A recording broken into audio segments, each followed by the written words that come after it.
There is no denying that there are many human rights issues that uniquely or disproportionately affect men. In this country, fathers are not second-class citizens. I know there are a lot of people out there, including judges and probation officers, who still don't get that message, but fathers are not second-class citizens. Sometimes they're actually better parents.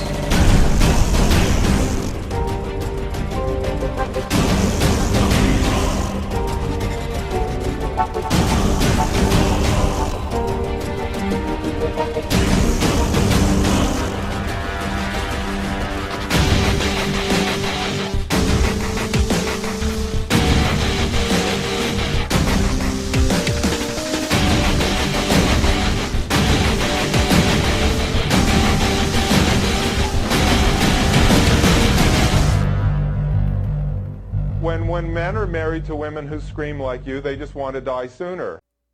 This is the beginning of a very long YouTube video. I had something special going on TikTok.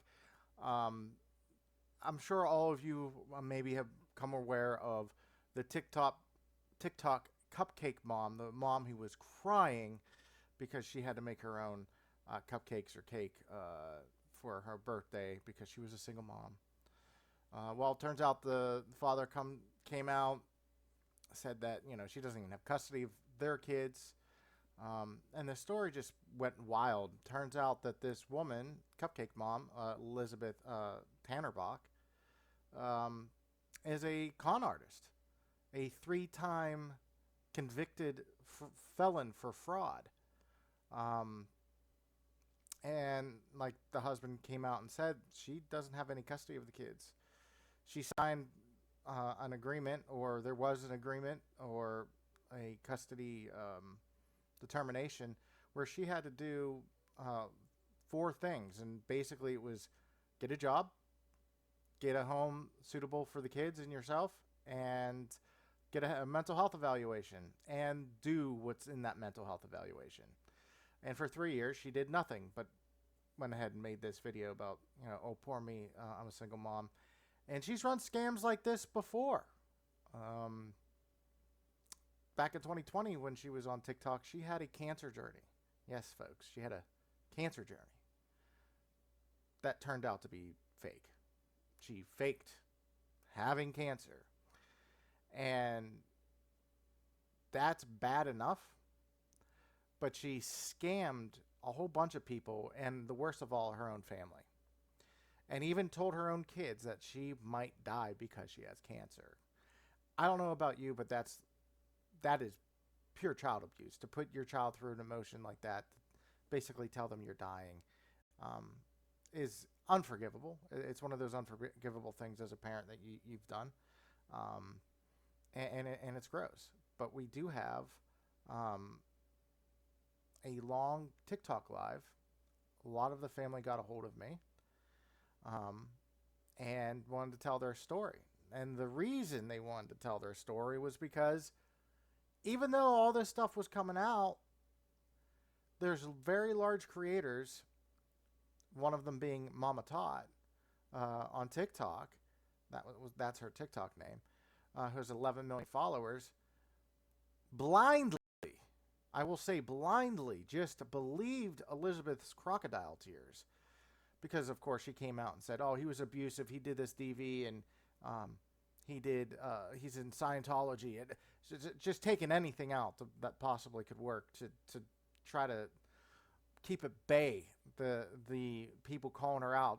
Because people were coming out and recognizing her from 2020, 2021 for her cancer journey, and she disappeared off the app after she got a whole bunch of donations and everything, and her family found out she got everything off.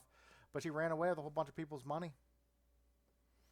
And here she is on TikTok playing victim and getting sympathy from big creators like Mama Tot. And it's crazy to me. It's absolutely insane. So I did this TikTok live. A lot of the family members got a hold of me, wanted to go on live and basically tell their story. And then the ex-husband had actually come into the live, and he joined, and I asked him a lot of questions. I thought I was more than fair. I asked him some hard questions. A lot of people that were even asking in the comments um, about the things.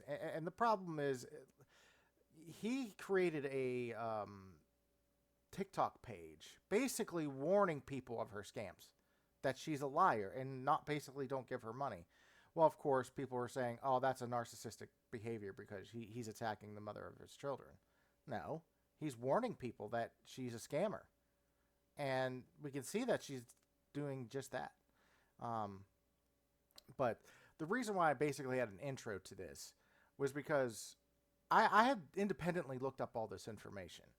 I looked up these court cases. She had 5 DV cases against her ex-husband, all unfounded. She had multiple evictions, 3 counts of felony fraud she was convicted of. Obviously, their divorce is on these county courthouse records, and you could see that, it went for a while. There's plenty of documentation. She's $21,000 behind in child support. That was also, I was able to verify. The funny thing is, after I did the live on TikTok, something weird happened. And that weird thing was, I could no longer search her name in these county courthouse records.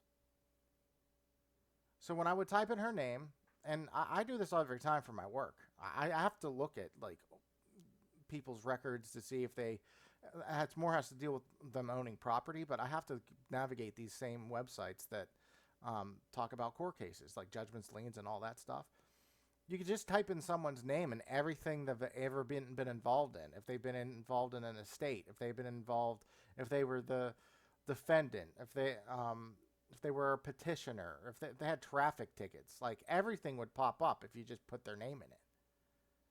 Everything they were involved in. And that's how I found all of her records and took some stuff. And so I told people this, all you have to do is go to the courthouses and type in her name and boom. Well, what ended up happening is a glitch, possibly, doubtful. But now when you try to do that, you type in her name, the only thing that comes up is her 6 traffic violations, which are almost concerning in themselves because they're pretty much all running red lights within the last 2 years. So there's that. And owning $21,000 in child support, pretty sure her license is probably suspended. But that's neither here nor there. But someone, probably her, but we don't know, had to have petitioned the court to make it unfindable when you type in her name or his name. Because I tried his name now too, and nothing would come up. And normally, if because he's part of the divorce, you type in his name, their divorce would come up. You type in her name, their divorce would come up. Nothing. The only way I could find it on the website and look at all the court documents was if I knew the exact case number and typed that in. That was the only way it was coming up. That's, to me, is very weird, especially because this all happened over a weekend. Someone had to have gone to the courthouse, petitioned the courthouse to hurry up and get this all off. I don't know.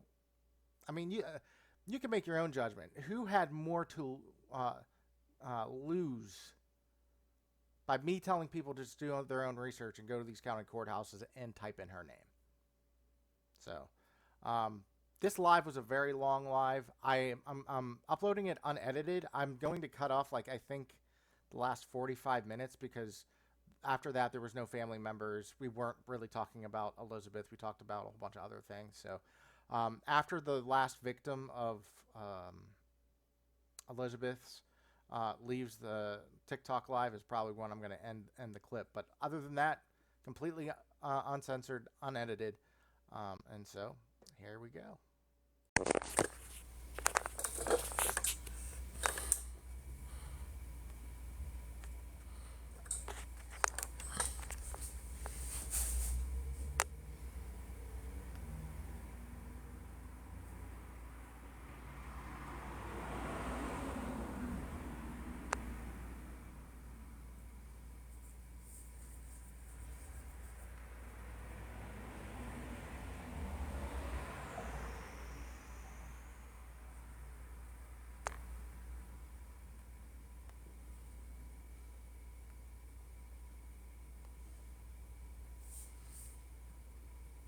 What's up? What's up?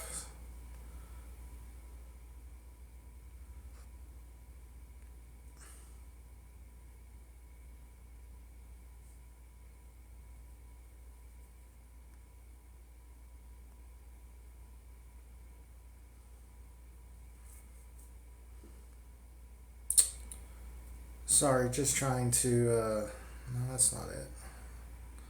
Which one was it?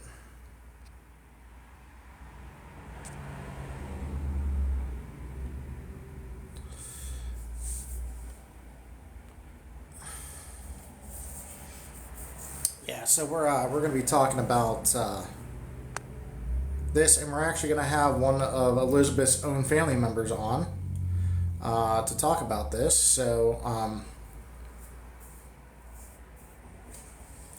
it'll be very, very, very interesting. As soon as I can get how I want this done.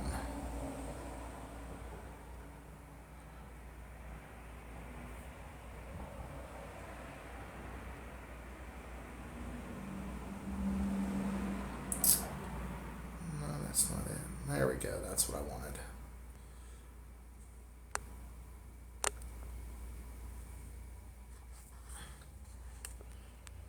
Yeah, me too. There we go. Yeah, we're gonna talk about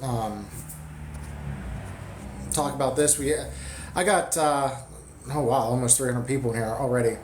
So yeah, we're gonna hopefully be able to talk about this. I'm not going to accept any guests. It's just gonna be me and the other family member at this time. But I'm just waiting to hear back from them, and we shall see.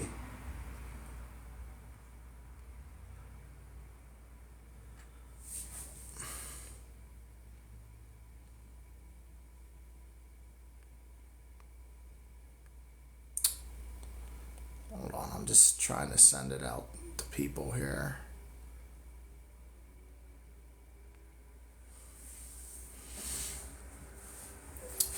Yeah, I'm still not surprised. She's still getting tons and tons of support. I'm not really that surprised by it because of how TikTok works and how people aren't very smart, and the biases that are around. I think it's pretty easy to see what is actually going on. So.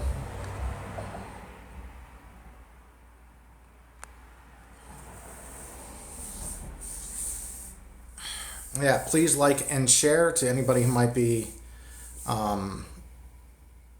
interested in this live. Again, we're going to be talking to one of Elizabeth's family members to get their story about what she has done to her family and stuff like that. So it should be very interesting. So I'm going to wait. And yeah, I'll recap. So the whole story came out when Elizabeth, this is Elizabeth in the background, made a TikTok that went viral talking about how she was making a cake or cupcakes for her birthday. Well, and she's crying, which is, to me, that's a huge red flag when a woman sets up a camera and starts crying in front of it. That to me is kind of a, oh, look at me, please feel sorry for me type thing. But that's just my thing. But she goes ahead and the captions reads, when you have to make your own cake so you have candles to blow out for your own kids, and being a single mom, and just trying to tug the heartstrings. Turns out after this all goes viral, her ex-husband kind of clears the air about it, saying that the kids he has with her, she doesn't even have custody of. Actually owes $21,000 in child support and has been convicted of fraud. And it's actually 3 counts of fraud she was found guilty of, along with faking cancer to her own family, friends, and starting a GoFundMe and all this other stuff. So yeah, that's That's her character. That's been her character, and she's trying to blow it off, and she actually got a lot of support from a lot of big female creators who then went after her family, went after her ex-husband, because they're projecting their own trauma, saying that he's the narcissist, even though they have no evidence of that, because he created a TikTok to warn other people that she's basically a con artist, that she's a liar, and that she is looking for fame. So, looking for fame and money mostly. I mean, that's just a really, really. Where's my evidence? I looked up the county court, county website. Looked up all her case numbers. She is falsely accused the man of DV 5 times, all five, within 2 years, 5 times, all unfounded. She has been convicted of 3 counts of fraud. This is again. This isn't from Andrew. This is me looking up her case details, and actually looking at a lot of the court documents. He's the one who filed for divorce. And he's the one who has custody. So, yeah, and there's been video footage of her during the time that she was faking cancer, with fake ports in her chest and bandanas making it look like she was bald, all these things. And her family, like I said, we're going to have a discussion here pretty soon. Her family members are going to be in here to talk about that. So,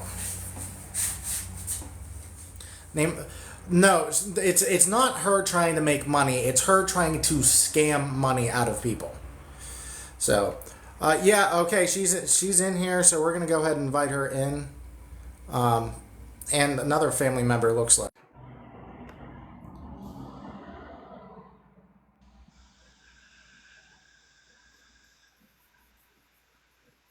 No, I'm not scamming anybody out of any money. I'm not asked for money. I won't ask for money over this situation. So, hello, how's it going? Were you both introduce yourselves for everybody?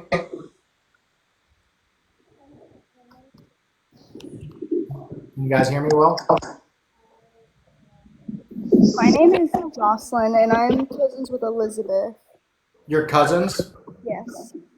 Are you a blood cousin or a cousin by marriage? Blood cousin. Okay. My name is Jocelyn, cousin Brock, a blood cousin.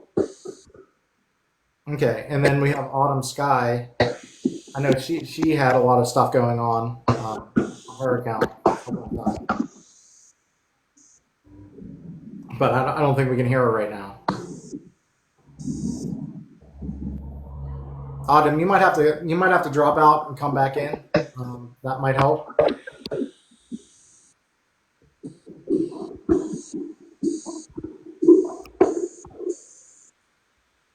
What? I know this is your first time live. I'm assuming. Yes. Yeah. So. Don't go live. Yeah, I've gone live a lot. So we'll get this going soon. Okay, Autumn, are you there? No, we still can't hear you, Autumn. If you're trying to use a Bluetooth, absolutely don't use a Bluetooth. Just use your phone. That'll be the best way to get the live.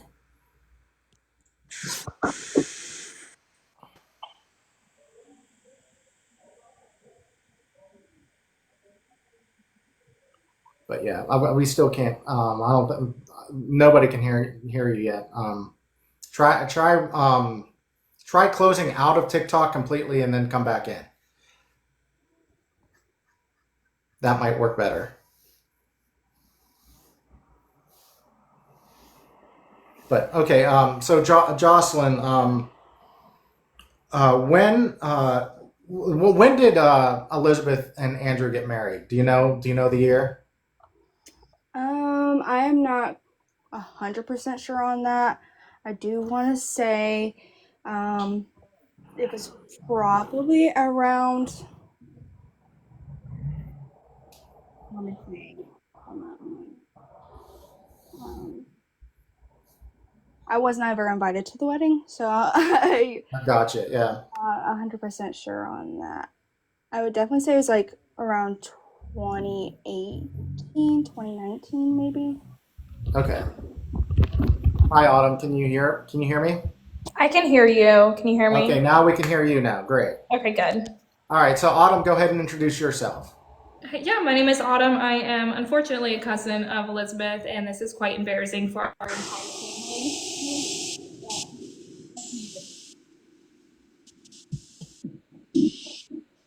I'm sorry. Can you say that again?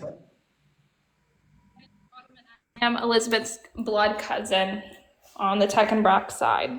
Okay. Do you know when they officially got married?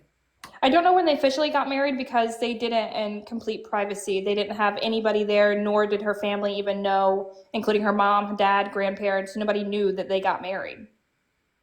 Yeah. And did they get married before or after the whole cancer thing? They got married before she had, quote unquote, the cancer. Okay.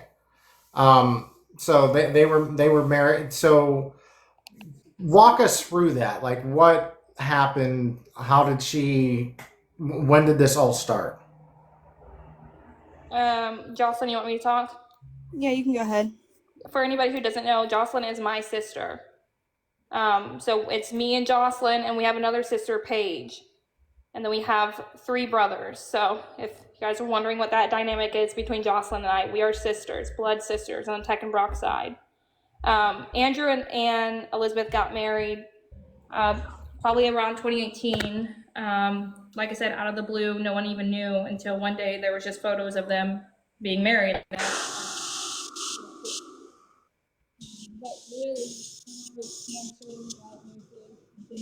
We lost your audio. I don't know if there's any background noise that might be affecting that or whatnot, but I think it's happening every time I put my phone on the charger. But okay.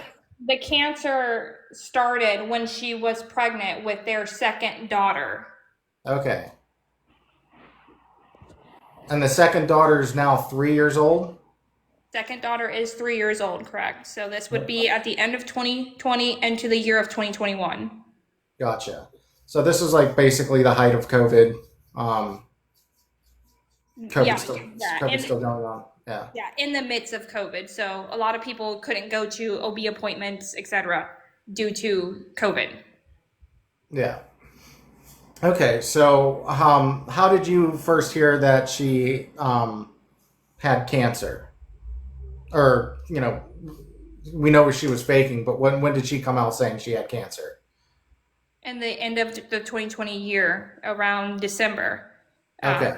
She just suddenly had this diagnosis, and well, it started off with I had a lump found in her. She had a lump found in her armpit. So then she's telling family members, especially my mom, because this person talked to my mother quite often. So she's telling my mom, day by day, appointment by appointment, they found this lump. They told me to come in immediately. So she goes into this doctor's office, hypothetically, whatever, immediately, and is just all of a sudden she has lymphoma. It happened very, very quickly, and it did not go on for long. So probably December-ish is when it happened in 2020, and then maybe like May of 2021, she's gone. So Okay.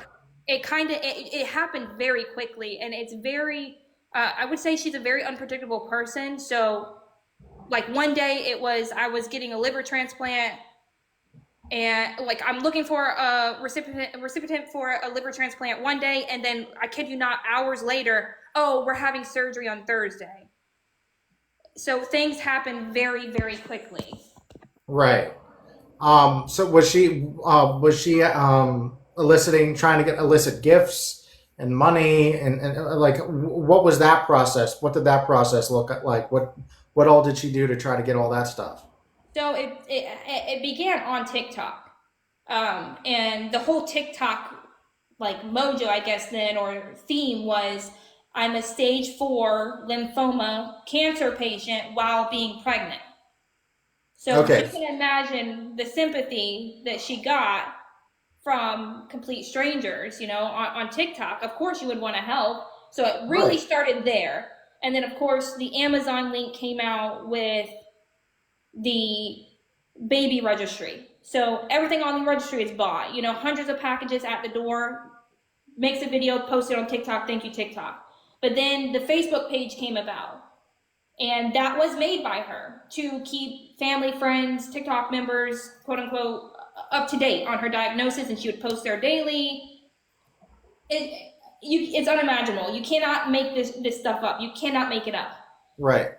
Just to recap, if you're just coming in, we have two blood cousins of Elizabeth, and they are detailing what life was like when she was telling her family and friends and TikTok apparently, that she had stage 4 lymphoma, eliciting gifts and money from people who sympathized with her having all those things, even though she didn't really have those things. So, Autumn, so she's eliciting all these things, and it's like just within 4 months. How did your family respond? I mean, really, the two people most, and I'll take that back. The people that were impacted the most was my grandparents, my grandma, my grandpa. Well, I'll take that back again, 4, because Andrew. So my grandma, my grandpa, Andrew, and then her dad, which is, I'm not going to say her dad's name on live. I don't feel comfortable doing that. So That's fine. You don't have to. Yeah. So those were the 4 mainly impacted by it. One, because obviously Andrew is, her spouse at the time. And I do want to make this very clear to people. This is not me against her and on Andrew's side. This is me for the truth, and that's it. I'm not speaking of Andrew, any allegations against him, because I simply don't know. So I'm just going to get that out there. Right. So, yeah, go ahead. They did move into my grandparents' house, so my grandparents were most impacted by it. Honestly, I mean, you have to think about this for a minute. They think their granddaughter is dying of stage 4 lymphoma cancer while pregnant with their great-grandchild. And her father did not live here in the state of Florida. Her father lived in Indiana.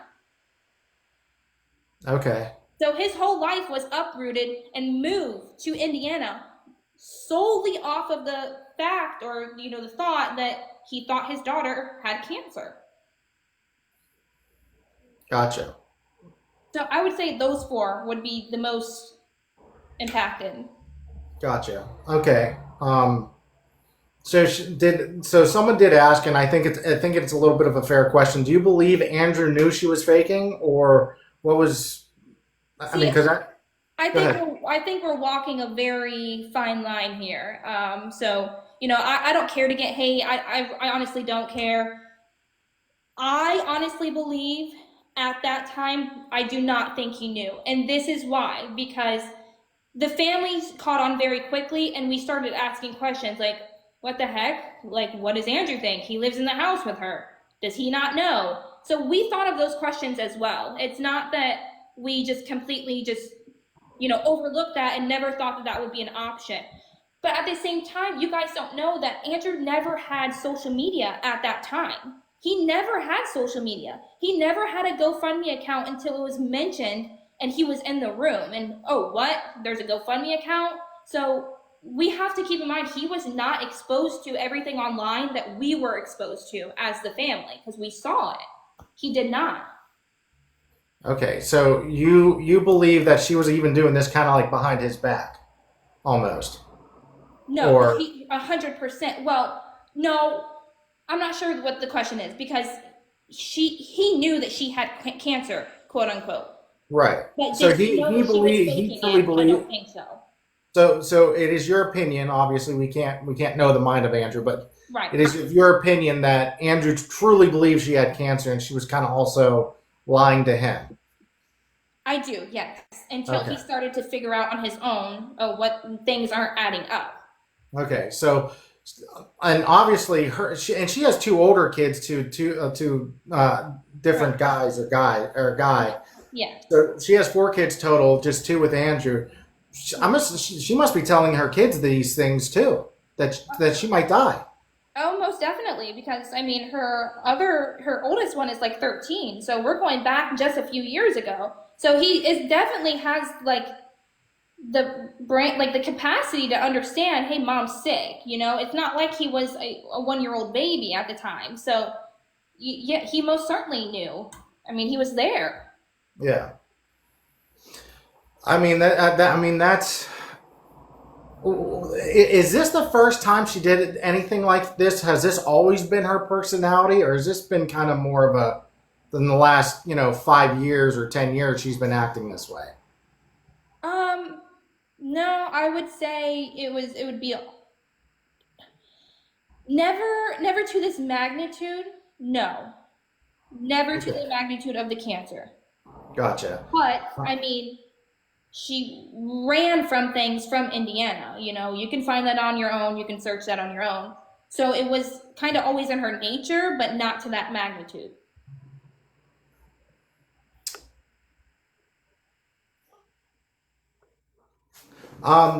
They said Andrew's in the chat. If he wants to come up, I'm more than willing to have him up too, if that's okay with the guest. Because I mean, if that's okay with you, Autumn, if he wants to come up, is that okay? Or That's up to him and you guys. Yeah, it doesn't matter to me. okay, well, I mean, because you guys asked me first, and I wanted to give you that opportunity to come out. Yeah. I know you. This isn't an Andrew thing, Andrew versus Elizabeth thing to you. It's more of Not me. we Yeah. just want to get the truth out that Elizabeth is not a healthy person. She has been conning her own family. She has been in trouble with the law. She committed, from what I understand, check fraud, 3 different counts of it. And she's been trying to elicit gifts and money from TikTokers by falsehoods. And it seems like she's kind of really using this whole single mother thing and this whole situation to also get money, which is a huge problem for me. We are just trying to make it so everyone is aware of the scams and the possibility of your money that you're sending to her may not go towards the legal fees, may not. I mean, she's got a nonprofit organization called Fear to Fierce. You know, you don't know where that money is going. If you look it up and do your own research, it is not registered with the IRS or the Florida state as a nonprofit. So, I mean, we're just trying to make people aware of who she is, the type of person she is, the things that she's been doing for years. Yeah. It's almost like I know a lot of people are asking, why is the family saying something? Why are you guys bullying her? Why if she has mental health illness, like why aren't you there for her? You cannot help somebody who does not want to help themselves. And it got to a magnitude where it's like you see what's going on the internet and you know the truth. And it's like so hard not to stick up for the truth. Not only for, there's so many people in this world dying of cancer every single day. Like that is, you can't do that. That's not normal. You do not fake cancer for monetary gains. That's not something normal. And it's just really sad because people are going through that really every single day. Right. And a single dollar. And she really hasn't apologized at all for that specific thing. All she has said, she's made mistakes. Well, of course, we all make mistakes, but her mistakes these aren't whoopsies. These are intricate lies in order to steal from other people. And these fraud charges were just last year. Like these aren't mistakes that happened in years past. These are very, very recent. Maybe you can talk. I don't know how much you know about their custody order, because there's been a lot of things. She says that she was coerced. She was forced by the abuse of Andrew to basically sign a thing where she gives up all of her rights to her kids and has to do 4 things. And those 4 things, from my I can't remember the 4th one, but the first one was to get a mental health evaluation and seek mental help if it says you need to do that. Also to get a job for 6 months, a steady full-time job for 6 months, and have a place for 6 months that can house her kids, and each kid have their own separate room. And I forget what even the fourth one was, but those are just the three main things she had to do. And according to you guys, correct me if I'm wrong, she didn't even do those things.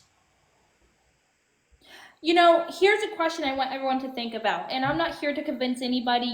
Clearly the lines are drawn, where people are at. That's fine. Everybody has the right to their own opinions and, whatever. How I see it is, we're 3 years down the road. Why are we just now trying to quote unquote fight for the kids? Yeah. You know what I mean? Why are we, how about this? So how about before that cupcake video went on, why weren't you fighting for your kids 3 weeks ago? Yeah. Because it's not, because now if you fight for them, it's going to keep your audience engaged. And that is disgusting. You're exploiting your children for monetary gains. You're posting them on your TikTok for monetary gains. You know what it's going to bring. You know it's bringing thousands of single moms or thousands of women who've had domestic violence in the past, and they're just like projecting their own trauma onto the situation, thinking that it's the same. And it's not. I'm sorry to say it, but it's not. It's not ex-husband against ex-wife, family against her. It's the truth needs to be put out there, because it's just this behavior is going to continue. And now it's to the point where the children are being exploited on the internet. Yeah. That's what it is. You didn't fight for them 3 years ago. You didn't fight for them for a year ago. And I'm sorry, if I'm such a great mother and I love my children so much, I'm not giving them up, no matter what man tells me to. Did I Right. happen? Right. And I find it hard to believe. Like, I mean, I look at her TikToks that she's done in the past and what she's still doing. She lives in a very nice house, a nicer house than most people have. Her bathroom's bigger than some of my bedrooms in my house. She's wearing very nice clothes, always has her hair done, always has her nails done. It's really hard for me to believe that someone who is living in that kind of lifestyle doesn't have the fortitude or the money to go ahead and fight to get their kids back. I mean, I know as like myself, I had a huge custody battle. I fought for 5 years to see my kids, and that's when I was depleted of money. I was depleted of money, and I was still able to at least go without a lawyer and try to fight for my kids. So I just don't see how this rhetoric of her, oh well, she can't afford a lawyer, or she can't go to court anymore because she doesn't have money. Well, of course she's going to tell you that because she wants money from you guys and she's scamming you. That's how I see it. Well, the people are so like, they're just so blind. They don't want to see and believe that a mom don't want to be a mom, because what mom would do that? Right? We have, not all women are great people. I'm sorry to say it, but women can be on the opposite side of it too. Why? This to me is like a whole like perfect example of what it means, and I'm sorry to say it, to be a white privileged female. Coming from a white privileged female. This is what it is. She claims something happened, bam, automatically it happens. And right. It's bad. I mean, I could not imagine if the genders were reversed, where you could say white men are privileged or whatnot, but usually when it comes to these things, they're not. If he owed $21,000 in child support, he was convicted of 3 felonies. If he faked cancer at any point in his life, if he lived in a really nice house and it was really nice, had gold chains everywhere and all this stuff. There's not one person who would support him and say that the TikTok that she created for 2 years exposing him as a bad person, no one would say she was a narcissist or that she was obsessed or anything like this. They would still support her. I mean, that's exactly how I see it. Yeah, well, I guess that's the world we live in now, but, I think, how about if we're really for the kids, then let's take the kids completely off the internet. Because when you post a picture of your child, you want people to interact with the photo. Sorry, my live froze there. I had to restart, but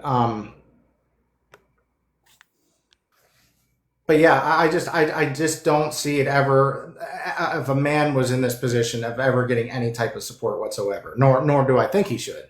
Um, and I think a lot of people, a lot of women, especially these big TikTok creators who have come out, and one not just supporting Elizabeth, but then going so far as to call Andrew a narcissist for trying to expose her as being a con artist and not a good person, and to warn others not to fall for her tricks. It's extraordinary. It's insane. And we still have people in the comments saying he's a narcissist. He's this. There's absolutely zero evidence of this. Again, it's probably those that have dealt with that really in their life. Truly, they probably did go through something similar, and they're just projecting their trauma onto the situation, reading it as it was the same as theirs. Right, exactly. There's nothing you can say or do that's going to change that narrative. They're just going to run with it, and that's fine. But the facts are out there. Whether you want to believe them or not, that's up to you. But I mean, what can you do? Yeah. Jocelyn, do you have anything else that you want to say? Autumn touched base with pretty much everything, but if you guys are really questioning whether we're telling the truth or not, just do your own research. It's a simple, it's all public records. It's all out there for you to research your own. If you don't think she faked cancer, look up hashtag Cormier Strong, and it's going to pop up on TikTok videos of people that do edit it or stitched it, and they're, praying for her, giving her thoughts, go to Facebook. I don't know if it's still available for everybody to see. I know I'm available to see it because I was a part of the group. But the Facebook page of Elizabeth's lymphoma stage 4, support group. So Can you say that hashtag again? it was hashtag Cormier Strong was what her whole hashtag was during the time she faked cancer. Like I said, it's just simple research. Do it on your own. If you don't want to believe what we say, believe what was posted by Elizabeth. Yeah. She was the one that did the Facebook page. She's the one who did the TikTok. Right. And I just look at the county courthouse records for the things that she's been found guilty of. And another thing that I seen she did, she 5 times within 2 years went after Andrew for DV, all 5 unfounded. And I don't know if you guys can shed any light on this, but usually when you go after someone 5 times for DV and they're all unfounded, usually judges will start to say, like, you can't bring this stuff up anymore. We're not going to believe you, and you better not smear him on any type of social media platform or you'll go to jail. Because that's been one thing people have been also saying, that she hasn't been talking about Andrew at all, or never had talked about Andrew. My position was, well, she probably can't. She might have been told not to do that. I don't know if that's me thinking that's what's happening. I don't know if you can shed any light on that. Honestly, I'm not defending anybody when it comes to that. I'm not defending him. And the reason why is because I'm not with them behind closed doors. So I don't know if that truly happened. And I'm not going to sit out here and put my neck out for something and say that it didn't happen when it very well could have. I'm not saying it did. I'm not saying it didn't. I just don't have anything to say on that because I don't know. I wasn't there. You know, I'm not there with them every single day. I'm behind closed doors. So Right. I don't want to say that didn't happen and discredit her because no one deserves that. Whether you fake cancer, whether you don't fake cancer, not a single soul deserves that at all. Right. But I'm not sure. I mean, you can look at the court documents, see what was held up in court, what was it, and just, make your own decision on that. But Yeah. Well, someone said if you guys weren't all there, you should be quiet. They were very much a part of her faking cancer, and they all realize she has these tendencies to lie to make money. You can again go to the county courthouses and look up all the fraud charges she was convicted of. she's now being alleged to have stolen $1 million from another person that was also on the court findings. So I want to comment. go I ahead. want to comment on this. Go Someone said ahead. in the chat, why would she need money if she was with that doctor at the time? Now, I have a question for you. Why does she need money now for legal or counsel fees when she has Louis V, Gucci, Balenciaga, new breast job, staying in New York, drives an Audi, has a full house, nails done? Come on, ladies, we know that that's not $20 anymore. Hair extensions done, like hair Hair extensions extensions. in. Stop being so naive. Yeah. Stop And she's being so naive. and And she's where's 20. the job? Where's the job? There isn't one. Yeah. And she's $21,000 in child support debt. Like I don't know about many people, but usually when you're 21, I know men who've been put in jail for $1,000 behind the child support. It's insane. I'm surprised she didn't get any. Did she spend any time in jail for her convictions? She, as you can look on court right now, she has some program she has to be in, and if she does not complete that program, they take it to trial. Gotcha. Yeah. Per court records, not per me, per court. Right. So. But, I mean, extensions are not cheap. Those are a couple $1,000s. Beautiful long nails. Right, and she doesn't have a job. Like, how is she supporting herself? How does she support the kids? That's what also people are understanding. Like, of course, a mother does. A child needs their mother in their life if mother is fit. Okay. Very unpredictable and unstable. What if she lost her home? What is she now doing with 4 children? Like, there has to be some sort of stability there as well. Right. Yeah, I don't get it. I don't know how she's getting money. She doesn't have a job yet. She can afford all those things. Something isn't adding up. And you're right. I don't believe it be a stable place for children to live, and that's possible. That's probably a big reason why she doesn't have custody of her kids currently. I mean, you can see in the court, I believe, do not quote me, stable job for, I believe 6 months, stable home, Yeah. psych eval, and you have to prove those things. And what person wouldn't want to prove those things? Like, you would want to have a stable home for your children. You would want to have a job to know that you have income coming in for your children. So, I mean, these are not bizarre things that are being asked of someone. Right. Exactly. And usually, the funny thing is not that it's funny, but normally when you have a stay-at-home mom, they actually have a huge benefit or a huge advantage going into custody court, because usually one of the big factors that lots of courts, family courts around the country use is who could take care of the daily needs of the children more. So if the children are home, all the time, or if they're infants or over the summer when they don't have school, who's around?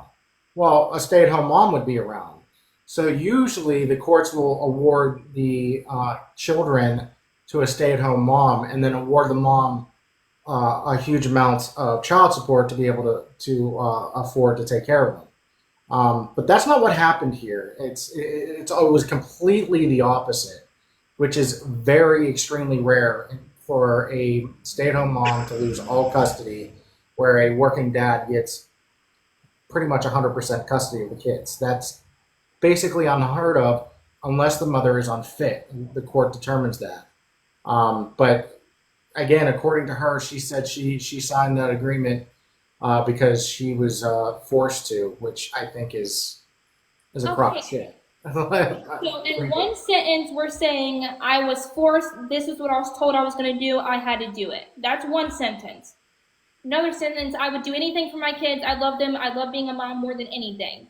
Those do not add up. Right. What you say and your actions do not add up. Right. And truth be told, whether all these people want to believe it or not, I pray that she would just be good for your children this time. Please get a job and take care of them, because at the end of the day, those two little girls, they need her. There are things that they want to go to mom for, not dad. Yeah. Not that dad isn't capable of doing it, but I just wish that she would get on the right track and stop doing the things that you cannot do with children in your home. Yeah. Yeah, that's exactly what my position was. I think people need to be warned about, online scams are just so common, and it's so easy for people to pull on the heartstrings of other people and defraud people. And that's the pattern I see with her. That's why, according to Andrew, that's why he had his TikTok talk. He said it many times, is to warn people of her being basically a con artist, and that she's known to defraud not her own family. And what do you think she'll do to you? She's been convicted of fraud, 3 different counts. So like, this isn't just to attack her. It's one to warn other people. And like you said earlier, if she doesn't want help, she's not going to get it. And it seems like she's found a new avenue to sucker people, and it's working. So,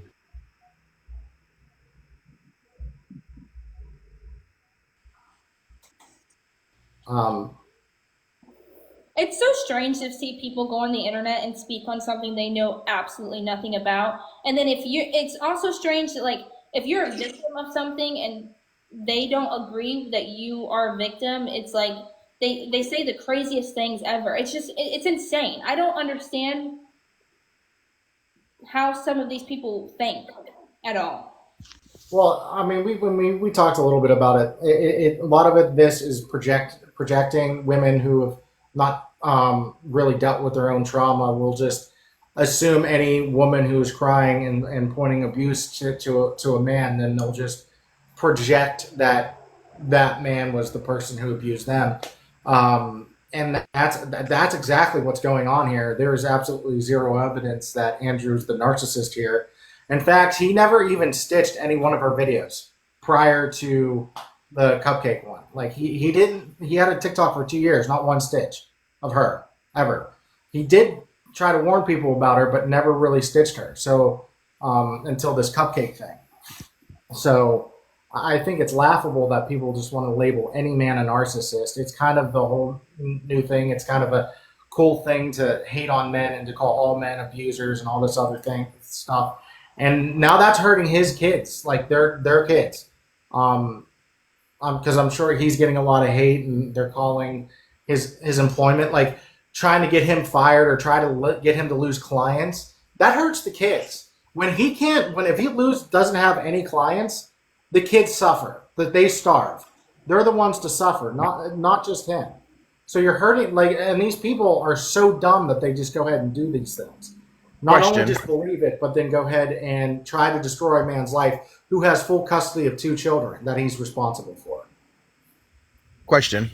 I saw it in the comments, so I'll ask Autumn and Jocelyn this. There were a few people that asked, how did it become exposed that she faked cancer? They want to know how the family found out she was faking it, I think. Yeah, we talked about that, but again, there's so many people coming in and out. I don't know, Autumn, if you want to readdress that, you can. Yeah, it came to one point of it. Well, first of all, a bunch of things didn't line up. She said that she was on RCHOP. I don't know if anybody's familiar with RCHOP, but it is a treatment regimen for cancer patients, and it's quite extensive. You're not driving yourself to your own RCHOP appointments. You're not taking yourself back and forth to chemo appointments week after week. You would want somebody there, 1, and 2, you'll start to feel the effects of the chemo. Not losing any hair at all, which is granted, I know you don't always do, depending on your treatment, but again, we're talking about RCHOP. So she would have lost her hair. She would be in my grandma's kitchen, and she kept talking about how she wanted to cut all her hair off, and my grandma would say, okay, Liz, we're going to go cut your hair. We're going to cut her hair, Liz. And it was, oh, no, we'll do it tomorrow. Oh, no, we'll do it tomorrow. But I mean, that photo that's out there that's really is her photo, and she would act like it was up and with no hair, but it still remained. So things just did not add up. She was pregnant at the time, and it came to a point where, oh, they're going to take me into emergency surgery for a C-section this week, and then I'm going to have my liver transplant on Thursday. And then that week would come, and oh no, they're changing my C-section to next week. Then we're going to do the liver transplant after that. And you can see that was a pattern that went on for weeks and weeks and weeks and weeks, and then suddenly the baby came on the due date. So it's like things just started not adding up. People started to question it, and she completely went ghost. Deleted everything off social media. No one ever saw of her again. And I know she likes to say that no family is around her. That's false. Her dad moved here from Indiana solely off the basis that she was, diagnosed with stage 4 lymphoma cancer. He moved here for her and lives near her, and both of my grandparents live right down the road from her. I actually see Andrew. I see Andrew. You're giving gifts. I appreciate it. If you want to come in, you're more than welcome to come in. Obviously, I saw that you were live earlier. I don't know if you got banned from live. Who knows? But if you want to come in, There are a couple people wanting to come in, but I'm not sure who all you wanted in here, Rocco. So I only invited Eric. right? Yeah. I just want Eric. I made you a mod, by the way. Yes, sir. Kind of how I want to deal with it today is normally I have a big leash. I let people, unless there's people in the comments verbally attacking these family members, don't mute them. Just block them. I don't like muting, usually because if you just mute them, then they just report the live. So if you feel that they need to be muted, just go ahead and block them. Okay, I got you. Another thing that kind of made the cancer was, you gotta remember, it was during COVID, 2020, the end of 2020, beginning of 2021. So a big thing that Liz would say is that she had telehealth appointments. So the Zoom calls or, however her doctor's office did it. And when it would come time for her appointments, all of a sudden she would get notified, supposedly, that it's been canceled. So she would have our grandparents and Andrew sitting there waiting for this appointment, and then all of a sudden it's canceled. And after that happens so many times, you become to question, okay, you're having stage 4 cancer, you need a liver transplant. Why are the doctors canceling on you? So that's when it started really also to become suspicious of everything as well. Gotcha. Sorry, Autumn, I didn't mute you because there's some background noise. You can obviously unmute yourself. No one go to doctor's appointments. That was not allowed. Right. It looks like we have Andrew in the house. Obviously, Andrew, we've been talking to Elizabeth's cousins here to talk about her and her faking the cancer. Is there anything? A big question. I'm going to probably put you on the spot here. Is she seemed to be faking the cancer to you too? So the question is going to be, how did you not realize she was faking, or what was going on at that time? What was your perspective? Yeah, so I think the biggest perspective to take away is COVID. Think back to COVID, how everything was. And I think that's hard to maybe remember in the moment, but COVID was probably the perfect time to do this. It was, I mean, she's very calculated, very smart. COVID, you could not go with anyone to any appointments, and I did not have any social media. I didn't have Instagram. I didn't have TikTok. I mean, I actually didn't really believe in social media. I made it a point to stay off social media since probably like 2010. And I think that was also used to her advantage. So during COVID, you could not go to any doctor's appointments, as people probably may or may not. I mean, I'm sure everyone remembers COVID. So I could not go. Really quick. I hate to interrupt. We can't say that word too many times. It will trigger a ban. Just say the flu, the sea flu, or something like that. No worry. Okay, yeah. Well, during that time, I won't even say that anymore. But during that time, you couldn't go to any doctor's appointments. And again, I don't have social media, so I never actually saw all the social media stuff until actually probably, within a couple months after she had left, I started doing, some social media research and things like that, and saw how, sick she appeared on the videos. But when I would get home, she was never appearing that sick. I mean, I knew she said that she had it, but that's not your first instinct to say, are you sure? Right. Yeah. So eventually, you're kind of getting, like Autumn was saying, you kind of get called on. Doctor's appointments get, Zoom appointments get moved. The baby she's pregnant and they're going to do a C-section, and then they decide they're not. And we're getting these like app updates on doctor's appointments. And with these app updates, I mean, at one point I looked at her, I said, your doctors don't know anything. You need new doctors, like right away, because you're all of a sudden like you're basically your body is failing. You need all these transplants. I said, these doctors do not know anything about what's, if this is going on, you fire them. And then literally like 2 weeks later, they're like, oh, they're consulting with the Mayo Clinic out of Jacksonville. And again, like looking back at it, I realized it's because I knew I had called her out on the management of her treatment.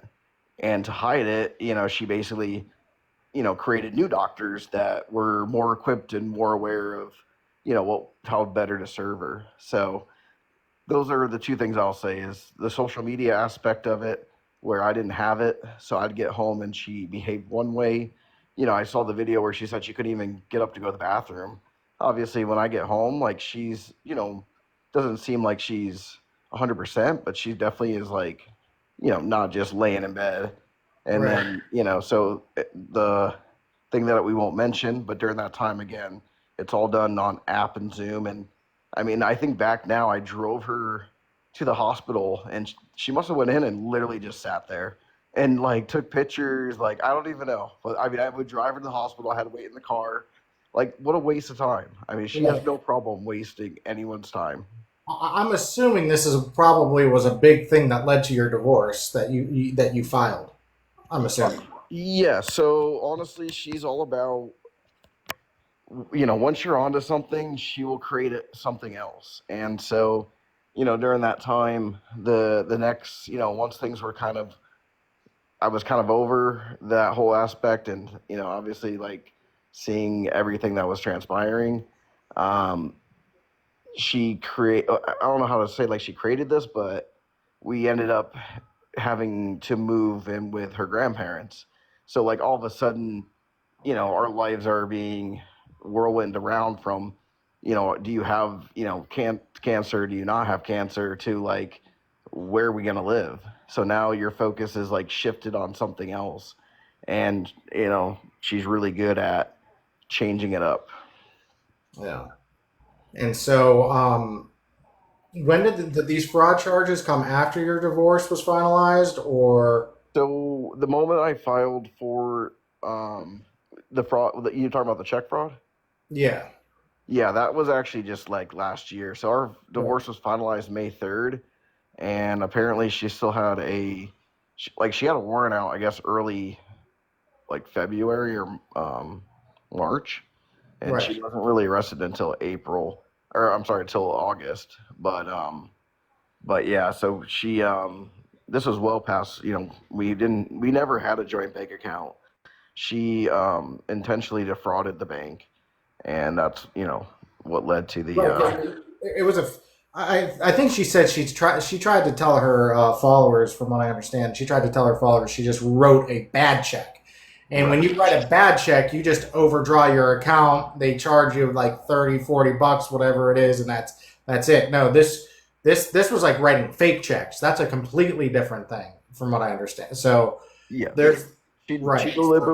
she deliberately deceived the bank, and made them, from what I understand, she made them break their protocol because she's a, well, I won't even speculate on that, but basically I do know that the bank broke their protocol to allow that money to go through, Oh, and wow. obviously the money never came through. Yeah. Very interesting. And so I have a, people, oh, sorry, go ahead, Rocco. yeah, so people have been saying they've been calling you all these bad names, the narcissist name, and all this stuff because you're quote unquote obsessed with Elizabeth because you want to control her, and you've had this TikTok for 2 years, and you've been going after her. Why would you make such a TikTok? That would be some people's questions to you. So why would they do? Yeah. Why the TikTok? Yeah, I mean, I think it's in my bio. It's I think the very first sentence is to warn others, and that is, the main thing of it is to, I think back to my situation of like, could someone have warned me? I could have done some research and avoided this. So that's my take on it. Is I don't necessarily care if anyone believes or doesn't believe, or do whatever you want at the end of the day. But my main thing is I'm going to give you the information, and y'all are adults, and you can make your own decisions. Right. Um, and And no, I'm not a Scientologist. Sorry, I right. got the comments. And there are plenty of women on TikTok who create whole TikTok accounts about their ex boyfriends and how Yep. they mistreated them, that they were SAers or they did a lot of DV, domestic violence or whatnot, and all this stuff, and they get praised and they get huge amounts of support. No one even thinks that to call these women narcissists who do this, and that's fine. Like if you want to warn other women of truly bad men, I actually have zero problem with that. Um, as long as you're telling the truth. So Yep. and so my perspective, I saw Elizabeth's TikTok first, and I just, I just, me personally, when you set up a camera and then you start to cry on it, I'm just like, nothing turns me off more, and I'm just like, I don't want to let. This is just attention-seeking behavior. Period. Not that you're a narcissist, but this is clearly attention-seeking behavior, and I just scroll past on by. And then I saw you respond, and I thought it was very interesting, and I kind of just left it at that. I didn't realize how big this was going to be, and so when it started becoming a big thing, and I'm like, well, let me look into this, and that's what I did. I looked up the county court records. No, sorry, but I went through your divorce, like try to go through your divorce records and her records and all that stuff, and I couldn't. Everything that you said that was provable was proof. I couldn't disprove anything you said. So then at that point, I felt like, well, I did my research, and I think it's very unfair what the treatment you've been getting. Rocco, there I are just- two other people wanting to come up. Do you want me to invite others up? No, not if I don't know them, because I don't want them to attack any of the family members, and these family members. Andrew's been through a lot. I don't want anybody in here that, at least at this point, to come in and argue with these family members. They've been through enough. So Yeah, definitely. And I mean, that's at the end of the day, I think, again, where, you know, it's about what's out there and, what you can show. And that's all I want to do. I mean, I could manipulate text messages, I can manipulate phone calls, call logs, and do all these things to, further either, again, quote unquote, get people on my side or do different things. And, my job is not, I don't want to say my job, but my point of my TikTok is literally to give people the information and let them make the decision. And what I'm putting out there is, can you find what I'm saying? And like you said, yeah, it's go through the court records, go through these things. It's like you can, it's repeatable. Like you can find this. This isn't just like a voicemail that she left me and I can play it for everybody and realize like who she is. Like, no, that's not, I don't think that's, that's just not how I operate. It's, hey, go look at your track record that you can actually go home and you can actually find it. This isn't just some phantom off the record, conspiracy theory. right. And I think it would be a little bit different if this happened all 10 years ago and she completely changed her life and she was living an honorable life. Then okay, then but it's clear that she's not kind of doing that yet. So And at the end of the day, I mean, I think like Autumn said earlier, people are like, oh, you've kept the kids or done all these things. It's like, man, trust me, this is not easy. Like this is, I mean, like no, I guarantee you, no one would pick this life. No one would, who doesn't want their kids to be with their, other parent. At the end of the day, like, I mean, I love them and I have sacrificed everything. I mean, I go to work for them. I go to work to provide, and I come home and I spend all the time with them. And, you know, it's very difficult. I mean, do you think I want to, you know, could I have a break here or there? Like, no, if you truly look at the situation from that perspective, it's like, trust me, this is not an ideal situation. Like, who would wish that type of scenario? Is anyone that has kids know how time consuming they are. And it's worth all my time. At the end of the day, it is worth all my time to give them all the time that I have. And for people to act like, you know, it's any other scenario, it's like, no, I mean, people that do co-parent, like, you appreciate the time you have, and then the time that you don't have, you have it back. And at the end of the day, like, I realize that it would do more damage for them to be put in those situations. So I have to, you know, over the years, I've had to sacrifice my own personal time, and it's all about them. And people that say, like, oh, you don't put the kids first, all this stuff, like, no, this page is not my personal TikTok page. This page has a purpose. This page is for a reason. Um, so my kids, you know, if you want to see photos of my daughters or see how I am as a dad, like, go to my Instagram. That is my personal page. If you go to my personal page, you wouldn't even know about this. There's no mention, or there's nothing leading you back to my TikTok. This TikTok is strictly to warn others. Um, you know, and I've obviously over the years I've had to separate, you know, who she is from, you know, being quote unquote the, you know, the mother of my children versus, you know, who she is. And it's hard to really separate those two, because most people live in a normal scenario where you have, like, okay, yeah, they left me and I'm heartbroken, oh, but they're, you know, they still want to be a mom and or a good dad. And in this scenario, it's just, no, this person refuses to, you know, even, I mean, I don't know if you saw the sitter, but basically this person has avoided them at every level and every chance that she got. She has avoided to, you know, be a mother. And, you know, I don't have any say in the other two kids, so they keep using those as examples. Well, what people don't realize is we were going to use her kids as examples. And she's actually, you know, has pawned them off several times over the last 3 years, to the point where she would Uber them with strangers because she couldn't be available. So, like, these people that are thinking that, you know, what they see on Instagram and TikTok about her parenting, well, we actually know how her parenting is with them, and those were things that were, you know, prepared, you know, in the whole process. Gotcha. There's a couple other questions I wanted to ask, and this might, because it's going back and forth. She's saying, and this is specifically about your custody agreement. She's saying that you coerced her into signing the custody agreement. Was it an agreement between you two? Did a judge force it, or what's your what happened there from your point of view? Yeah, I mean, so I'll touch briefly on that, and I will probably one day go into much more detail on that, you know, for sure, because it's, you know, very messy. But all I can say is, eh, the type of person she is we had several hearings, and eventually all she does is delay for another day, delay for another day. So eventually she ran out of days. Um, you know, she basically refused to show up for our last three um, pre-parent meetings, if you will. Um, and so the judge kept giving her more, you know, he said, all right, fine. Like, you know, basically, and I was mad at the time, because I was just like, how many chances are you going to, you know, give this person? But looking back on it, I realized, like, you have to do that. And the judge had to do that. The judge had to be 1,000% sure that this person did not want to, you know, participate or be a mother.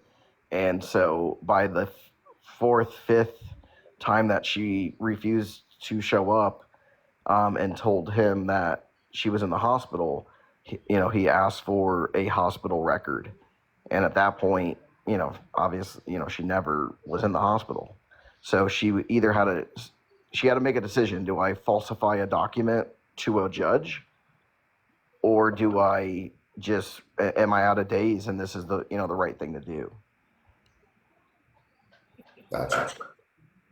So it sounded like she extended the court's patience, and then the court ordered your curtain order. That seems to be Yes, I mean that is, again, I'll talk in even more detail than that, but the essentially, she had run out of, I don't want to say run out of time, because if she would just, have done the right steps, I'm sure, but she didn't want to come to the table, if you will. And so, when you start making up things to a judge, Yeah. like I said, at the time I was mad because I was just like, how many times are you going to keep listening to this? I've heard this for 3, 4 years. And, the judge had to give her every opportunity to, come to the table with,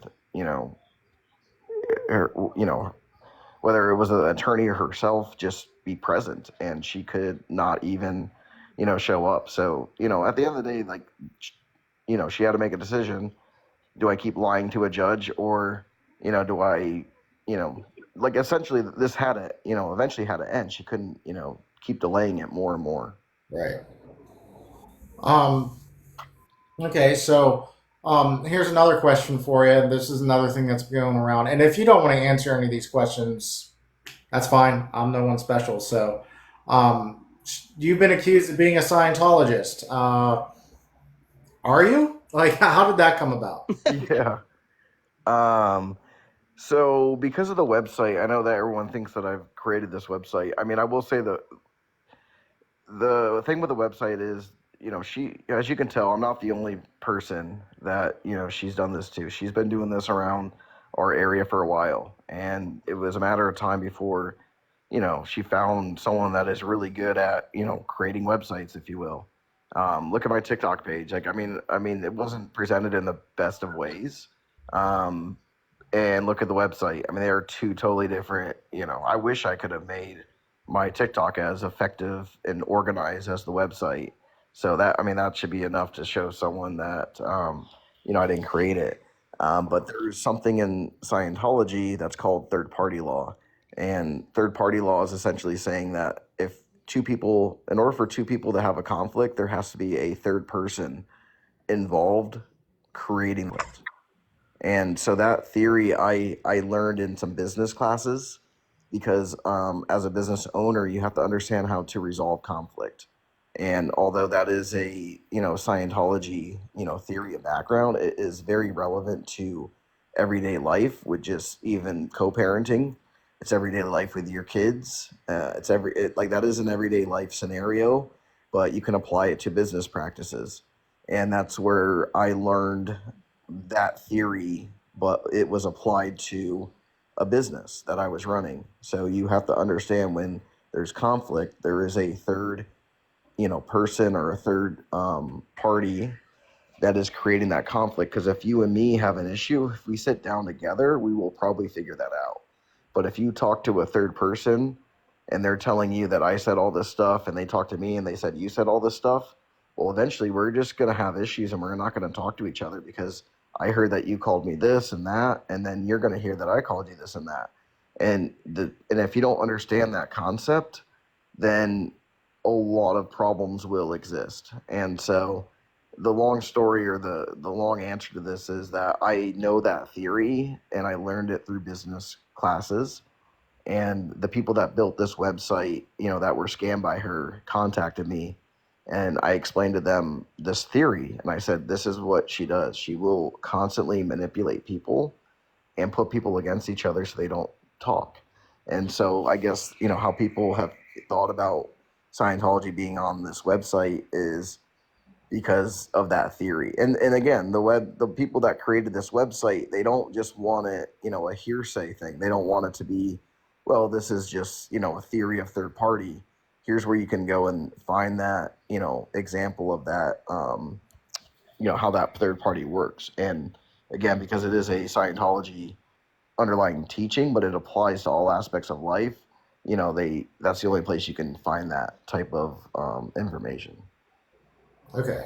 So you're not currently involved in Scientology. You just took I mean, business classes yeah. that kind of had a loosely, same type of teaching, a small part of Scientology teaching or something like that. Right, they're business classes, and the fundamentals, if you will, of communication and things like that. Were connected, if you will. But it's I actually spoke with somebody, that's very familiar with Scientology, and they said to someone that doesn't understand or not involved in Scientology, those two things are not, at all the same. Like, even if you take courses and learning it for business, because you're learning it for business, it's not the same as being a Scientologist. It's not the same as being in the church. I mean, they're two totally different things. Gotcha. So this might be a little bit of a harder question for you to ask, and then because a whole bunch of people are asking it in there, there was a voicemail that Elizabeth put out, and as a man who's been in high conflict custody battle myself, I know things can get heated. Do you want to talk about that at all, or Yeah, so I just saw a message. So I know that last answer might have been very complicated, but the real answer is no, I'm not. I'm not a Scientologist. I've never been part of the church, and I have nothing to do with the church. Yeah, as far as the voicemail goes, she tried to bring that up in some of our hearings, because she likes to manipulate the data. So all I will say about that voicemail is you have to put yourself into a situation where, think about your ex-spouse and you have two children and you call this person for 7 months in a row, and it's not like it rings and goes to voicemail. Your daughters are upset. They say, can we talk to our mother? Can we call her? And this is not just a day. Like, this is not like we had a weekly check-in or a nightly check-in. I mean, this was literally 6 to 7 months of at one point I had to communicate with Liz through Snapchat and email only, because she was around certain people and she could never answer the phone. And I'm sure that person that she was with probably had no idea she had two other kids. So long story short of that is 7 months of literally calling someone's phone while your children are crying to just talk to their mother, and it goes to voicemail, and your kids are looking for you for guidance and understanding, or like, what's going on. And you're just broke at that point. You're broken, and you don't have any answers for these kids and your own children. And obviously and that's why it was not allowed in any of the hearings, because it was not just a one-off phone call. I mean, it was not just a one-off scenario. And this was 7 months of not answering a call for your own kids, and them begging to even hear her voice. And you just are trying to explain to them that this person is just not available for you. I'm trying everything that I can. I couldn't even call on no number. I mean, there was nothing to get her to ever pick up the phone for them. And that's hard to like comprehend, but until you live that scenario, you just can't understand it. And I encourage, like, not that I would encourage that to anybody, but like I would say, try and think about it as anyone that's a parent to pick up and call if you have your kids and you have a co-parent situation. Imagine your kids asking you to speak to the other parent, and you literally could not even get a hold of them. And do that not for a day, not for an hour, not for a minute, not for 1 day, 1 week, 1 month. We're talking 6 to 7 months. And again, this is why that was never admissible in our records, or in the hearing, because that was all the judge understood that and was presented that way. And on social media, she made it as a one-off phone call, like she talked to them every day, and for 1 day that she wasn't available, I'm basically telling these kids these things. I didn't even, and honestly, I'm not saying it wasn't it didn't sound bad, but all I just said is that she's not available and doesn't want to hear from us. And again, that's not a day, not a week, not a month of calling this person. Gotcha. Yeah. Autumn, it looked like you were waving your hand in the comments. Did you want to say something? Yeah, and not to cut Andrew off, I just see repeatedly over and over again, why is family in here? Why are you talking about this? Why are you on social media? I mean, why would you ever try to silence someone who is a victim? Whether that's like domestic abuse, mental, physical, why is it not okay that, because we're on the other side of this, that we're victims and we can't say anything? Why? Because we have these big creators out here, and I won't say names, taking a different approach to this, and they're praised. They're allowed to have that opinion and they're allowed to share it. But when you're on the other side of this, it's just unreal the amount of hate and, why are you on the internet? Why are you saying this? Well, why are you telling me how I should feel? Maybe this is how I grieve that loss, or I grieve, like, this is how I deal with it. And I want to say very clearly, I do not wish any ill intent on Elizabeth. What I wish for her is for her to have a relationship with her children the right way. That's all I wish for her. Yeah. And again, I have a question. Autumn and Jocelyn are both blood cousins of Elizabeth. And they have been hurt by her. And like she said, they're here really to warn other people so they don't, and much like Andrew who said they're here to warn people and to give out the truth about the person she is and to warn others about it. That's really it. So go ahead, Autumn, continue. Yeah, and I see this comment, and it just goes to, it's just an example of what she's doing and who she is. Someone just said to me, he's not a victim, Autumn. Go take care of your drug-addicted father. You know where that came from? Elizabeth went on live yesterday and told people, because the only thing she can say to me is, go ask about Autumn's dad, father, and her uncle, which in return makes them her uncle, by the way. You know how sad that is? I didn't meet my father until I was 15 years old. I did not meet him until I was 15 years old. So for you to come and you're this loving parent and you wanna try to talk about that to somebody who didn't even meet their father until they were 15, come on. Yeah. I have a question, Rocco. That's not a reflection of me. He's not me. I'm not him. I have nothing to do with him. Right. You don't. So Children don't for you to represent throw the that sin of into their somebody's father. face is pathetic. Knowing that he was never in my life. I didn't live in Indiana my whole life. My brothers and I have been in Florida since I was like 2 years old.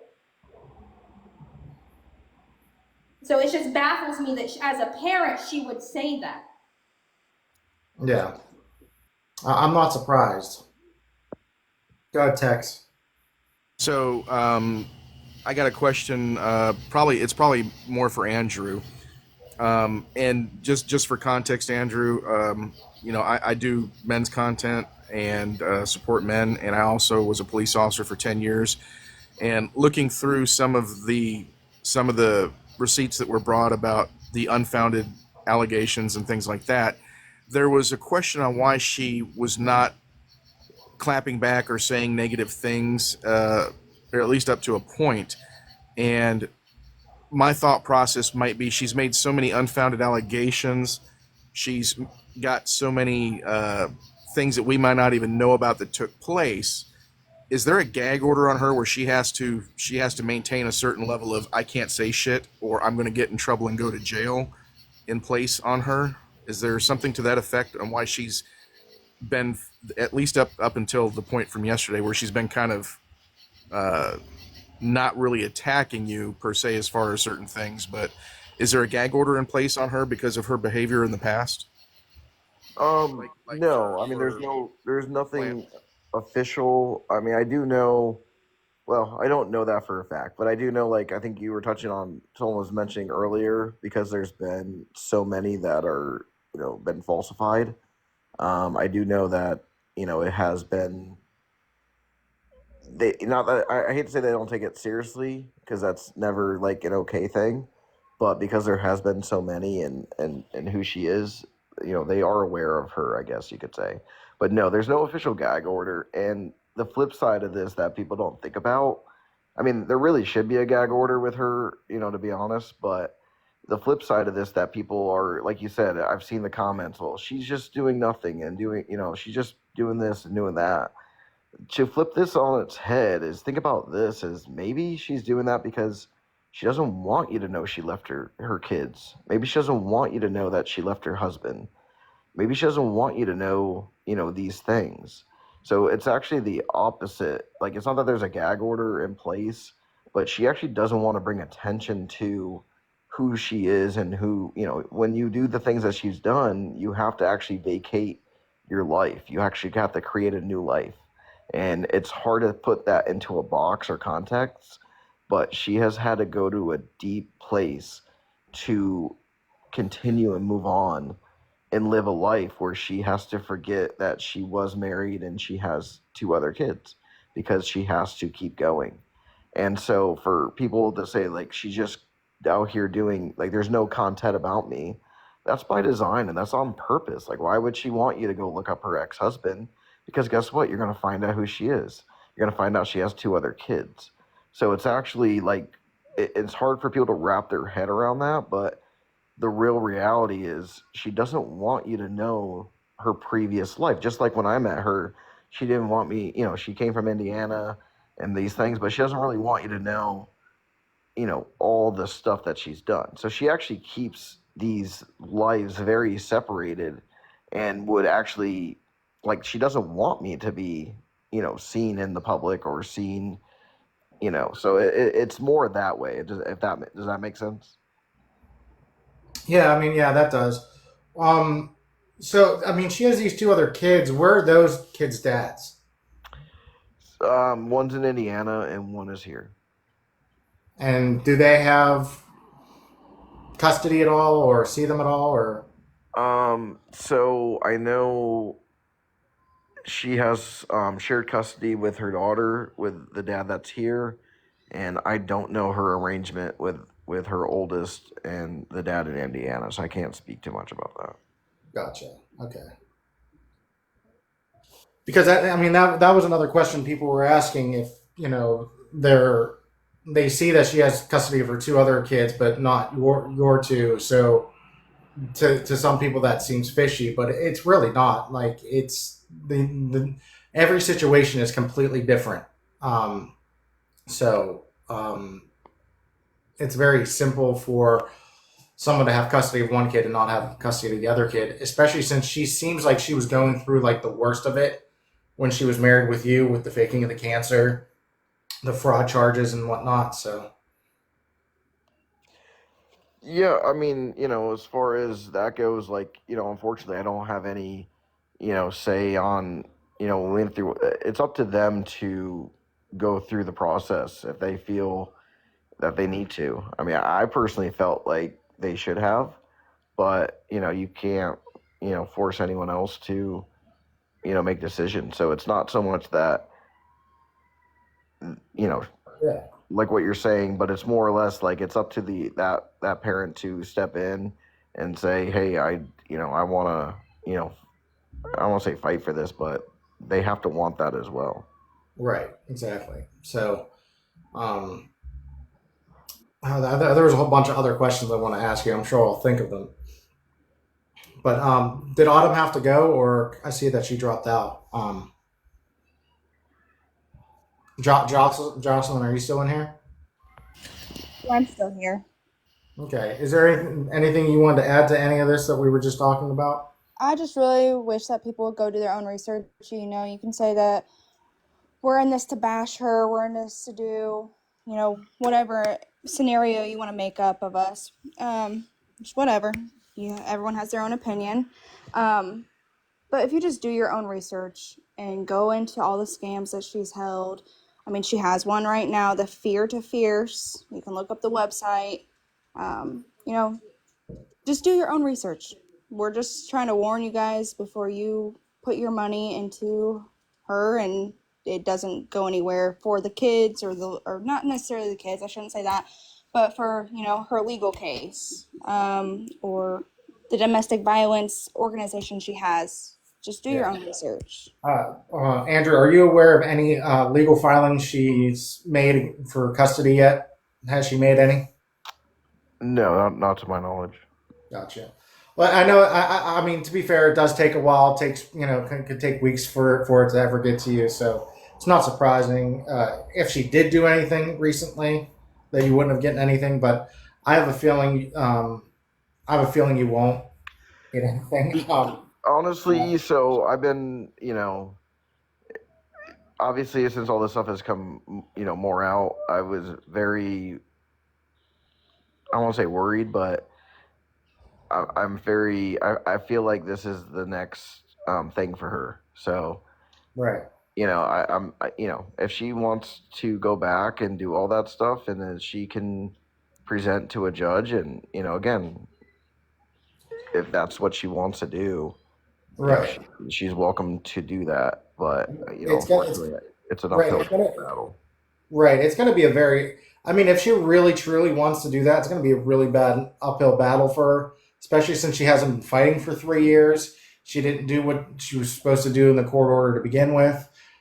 She has now 3 felony fraud charges on her. Um, Yeah, it's actually gotten worse since we've been divorced. I mean, she has now, more things more questions, if you will. correct. Yeah. So it's gonna be something. And I'm only letting people in here who I personally know, or my moderators, or anybody in the family. So because I don't want any of you guys to get. Uh, yeah, no, I appreciate that. I don't feel like getting. I don't feel like getting my live banned because someone So- had to verbally attack you.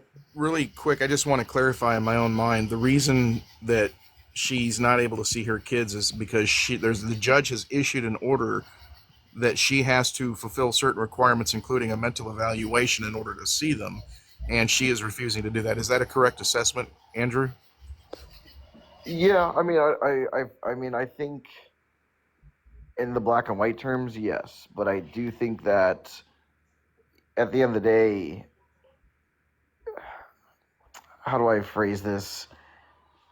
Because she's reached out in the past, and I've never not allowed her to see them. It's given her a pass to not go through the process. So when your daughters are asking, and if she's asking, you know I I do bring them and have supervised visits with her. So I think that actually enables her to not have to go through the proper steps, if you will. Yeah. So to answer your question, like, yeah, I don't think she's necessarily refusing. I think she just feels like she doesn't need to do that because she can always just call me. In the past, she's always been able to call me, and I would drop everything for them to spend time. Right. So I understand. I have kids too, but Supervised. It's always I it's supervised. Yeah. So to clarify, just so I understood correctly, the judge has issued an order. She has to meet certain requirements, including a mental evaluation, before she can have custody or see her kids. And you've graciously allowed her to still see her kids with supervised visitation with you there, which you don't have to do, but you've allowed. Correct. I don't have to do any of that stuff. And in the past, I have, when there's times that I feel she is, I don't know what the right word is, but when I feel it is not a good idea, then we don't. But, if she's in communication and, saying the right things, if you will, then yes, I don't have to do those things. But, at the end of the day, who wants to keep your kids, from that parent, even though I know, who she is. Again, it's not like I'm dropping them off and I'm like, I'll see you on Monday, for the weekend. It's, it's always supervised. So yeah. Right. Yeah, and that makes total sense. So the narrative that you're not letting her see him is false. The courts have ordered she can't see him, and you're still allowing it because you want your kids to have a relationship with their mother, which to me sounds like good parenting, even though it does kind of give her the freedom to not have to do what she's supposed to do by the court. It does. And again, it's you know, people look at it as a controlling, people have spun the narrative as a controlling factor.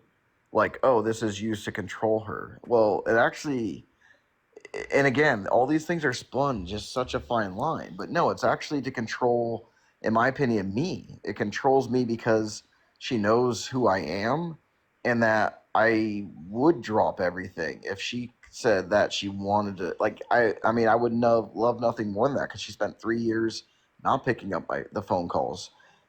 There would be times where I'd say, let's go, here or there with them. So she knows that's like a soft spot for me. And so she knows I would drop everything to make that happen. And so she actually, in my opinion, uses it to control me and my behaviors because I want that for them. And it's tough because I know that's not, you know, I know who she is. I know inevitably she will always, let them down eventually. And so, with that control, if you will, if you want to spin the other way, yes, I do have that control, but I'm not violent or malicious with it. I use an open mind to it and try and make myself and them available, as best I can when I see fit. And so I don't try and use, that control to, a negative way, but I also see it as her control. She can go basically like her birthday situation. Like basically she can use it as, hey, let's all hang out, have a quote unquote, time together. Well, now I'm going out with my friends. So basically I'm going out and now I'm with my daughters. That's controlling. It's basically she's controlling that she can go out with her friends, but I'm now controlling. I'm being controlled because I have to either get a babysitter or stay home. And honestly, I'd rather stay home and spend the time with my daughters than anything. But she can control the situation. So I have a question for you, Andrew. Real quick, Texas. I got to go real quick. Run the live. Let Eric ask his question. Eric's a good dude. He doesn't want to. So Yeah, no, I've seen them before, and I got like 2 questions left, and then I do it. Probably got to get off here. All right. So, first things first, Andrew, I just wanted to say that there's a lot of us who have been doing a lot of research ourselves. Like I know Autumn and Jocelyn have been saying, do your research, do your, checks. A lot of us have been doing that. A lot of people in here that are leaving these comments towards you clearly haven't done their research and they're just blindly following somebody. Yeah, that's what doesn't bother me. Yeah, exactly. And I just want to say, first thing, that as somebody who has been and continues to be in this legal battle myself, it's hopefully coming to an end soon. I would definitely, relate to you in the sense of my son's mother is not in a stable mindset to watch our son without supervised access, and I have certain things in place as well to do that, but I still allow and give space for him to have a relationship with her because I do think it's important to a certain degree, even if it's, even if it's limited.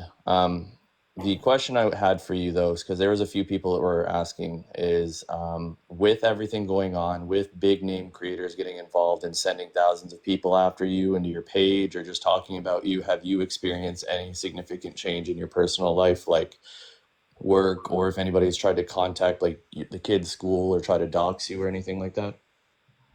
Yeah, and that's actually why I unfortunately I hate to say that I took everything down, and I've never, you think about the online aspect of it, and I'd like to think that I kind of knew, but I guess until it happens, like it's like so overwhelming. But personally, and I just truly feel because the kid's school and my job, it truly is. That's why I just kind of took everything down. So yeah, it's definitely, I don't mind the stuff on the app. Like as long as it stays on the app, like I've never blocked anybody, deleted comments. Like I will take that because I know where these people are coming from because I lived it. And so I know they're just misplacing it. They haven't identified it yet. But I don't have any problem with it on the app. So all those statements and taking everything down was strictly to keep it online, if you will, and not, into real life. Yeah, that's fair. So Indigo actually just asked a question to add on to that. How's your personal mental health doing with all this? Yeah, honestly, it's better than ever because I actually feel, again, I don't want to say it was my job to do this, but I do feel that responsibility, and I feel like a weight off my shoulders because it's out there, and again, people can make their own decisions, but at the end of the day, when stuff is finally revealed, someone, I kind of, say, man, someone should have made like a TikTok page to like warn us about this person. Like, and it's like, so I mean, like, I mean, I've done like 2 lives on Elizabeth now. This one obviously being the bigger one. But we're not coming after her to defame her or anything like. This is a warning. She is a con artist. She is not better. She is not telling the truth about these things, and all these things you can easily look up online through the county courthouse dockets. Look up her court cases. She's been evicted what, twice? She's been Three times. five. Okay, 3 times. She ran 5 red lights. I don't even know how she has. She doesn't have a driver's license. She doesn't have a driver's license, but she has a car. So that's interesting. She's still driving. Yes. Still driving with a suspended license. That's also great for the kids. Yeah. Yeah, five. Yeah, five. Yeah, went through 5 speeding red lights within like 2 years, less than 2 years. What came first, the false allegations of abuse or that page?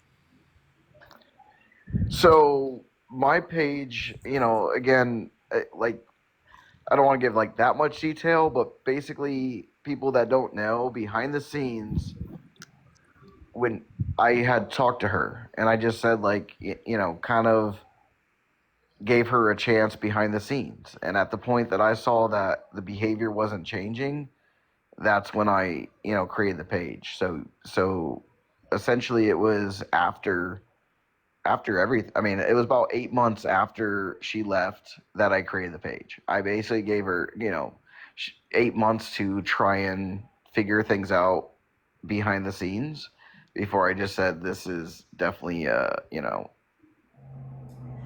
I knew eventually this would, be a big story because it's every turn is just unbelievable, and that is why people hate my name, but it is so fitting. Well, from what I've seen is you defending yourself against her smearing, and that is where it started originally. Was to get the truth out. Yeah, I mean, did you feel that the original video, the cupcake video, do you think that was like a dig at you, or like she was trying to manipulate, like she was a really good mom, and so you needed to respond? Like, what made you really initiate? Because I didn't. I looked at your account and I didn't see that you stitched anything really of hers before that. So why this one? Yeah, so obviously, I mean, I would say that there's 2 reasons that I've never stitched anything of her because, I'd never wanted to be like an attacking. Again, people already feel like, oh, obsessed and, XYZ, and I've heard all that. So, I mean, I could have been very aggressive in a lot of other aspects, but it's tough because, the relationship and the kid, they're the kids and whatnot. So yeah, so the main thing that I saw was the song she used was our wedding song actually, which is very another level of another layer. Oh wow, that's fun. Oh man. Yeah, so not many people know that. I think I've only told like 3 people that. Right. Yeah, she did something like only you would know. Like that's kind Right. of Dog whistling. Yeah. And then the other aspect of it is I know who she is, and I'm about to see this on a grander level of just being me and then being the area we're in. It's now going to a bigger level. And, there needs, I guess for me, how I've always, I kind of was like at a loss when it started happening. I'm just like, why is this happening? And then I realized, like, in order for anyone to care about, I don't want to say care about me because it's not about me, but care about the message, if you will, is that she has to be relevant first for anyone to actually notice. And so that's where I really kind of was like, oh, that makes sense. Like, yeah. no one's gonna care unless people care. Right, and it actually became a double-edged sword because, like, I mean, I don't think she had a huge following before that viral TikTok, but now she has a huge following after you came out. So, like, it was kind of a double-edged sword. She has a lot more support now than after Yeah, that video and came out. that's also another thing I've actually understood too. Because honestly, it goes back to what everyone's saying about me. For this to be even a bigger, like it's like a magic act. For the big reveal, like it just can't be this person going against this person and everybody just going all out. So actually, that's why I feel I haven't deleted anything on my page, and I haven't shied away from the attack again on the app, not outside of the app.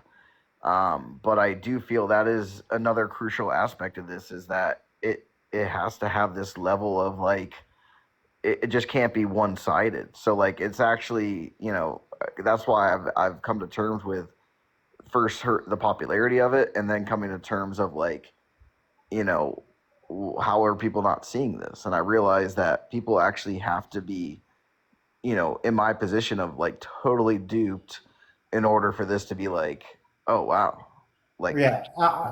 Yeah. right. And that's That's I guess the real ending of this is she's now, you know, duped everybody. And I won't say everybody because people do know, but it's not the majority. Yep. Oh yeah, no. I mean, I mean, by default, 50% of the American population is below average level intelligence, and TikTok really shows that every day. All these people flocking. It doesn't matter how much evidence. Like normally, anybody who fakes cancer is a pariah for a very long time, except if you're a pretty blonde single mom crying on TikTok. Yep. Any person who owes $21,000 in child support is labeled a deadbeat, unless you're a pretty blonde crying on TikTok. Anybody convicted of 3 counts of felony fraud, normally people don't give her money unless you're a pretty blonde crying on TikTok. And we can just go on and on about all these things, and it just doesn't matter how much evidence you show. There are going to be people who support her no matter what because she's portraying herself as the single mom who's been abused by you, and that's unfortunately just something you. I mean, it seems like you have come to terms with that, but definitely something you have to be come to terms with because it's just that's how this is going to work. Definitely. And that's what I'll kind of leave it as because I'm actually about to get off, but it's definitely, I don't mind this stuff on the app, and obviously it's all very negative, but I know the situation, and I honestly, again, I feel so much more relief now because I don't have to keep doing other things. It's now in everyone's hands to make that decision, and that everyone can decide and do the research for themselves. But I do feel that is the next level of this story being, where it's at and what it is because they don't see it. They haven't seen it yet. And when they do see it, it's going to get bigger. Well, I'm gonna. I mean, I'm gonna see if she ever files anything. I'm sure I'll see you going live and stuff like that. So I do really appreciate you coming on. I know you said you I needed to appreciate go. for having me. I didn't mean to like kind of take it over. I kind of just stumbled upon it and I was listening. But I appreciate you having me on. Yeah, no problem. I talked, like I said, we talked to her cousins earlier, and everything. So it seems like, I mean, you guys seem to be saying the same things, and you've both been abused by her. So I do thank you for taking your time to talk to us. Yeah, absolutely. You guys have a good evening, and I'm sure we'll be in contact soon. And thanks for the support. No problem. We'll see you. Yeah, bye. Yeah, give me Texas. Run the live for a minute. I got my TikTok froze real quick. So 10-4.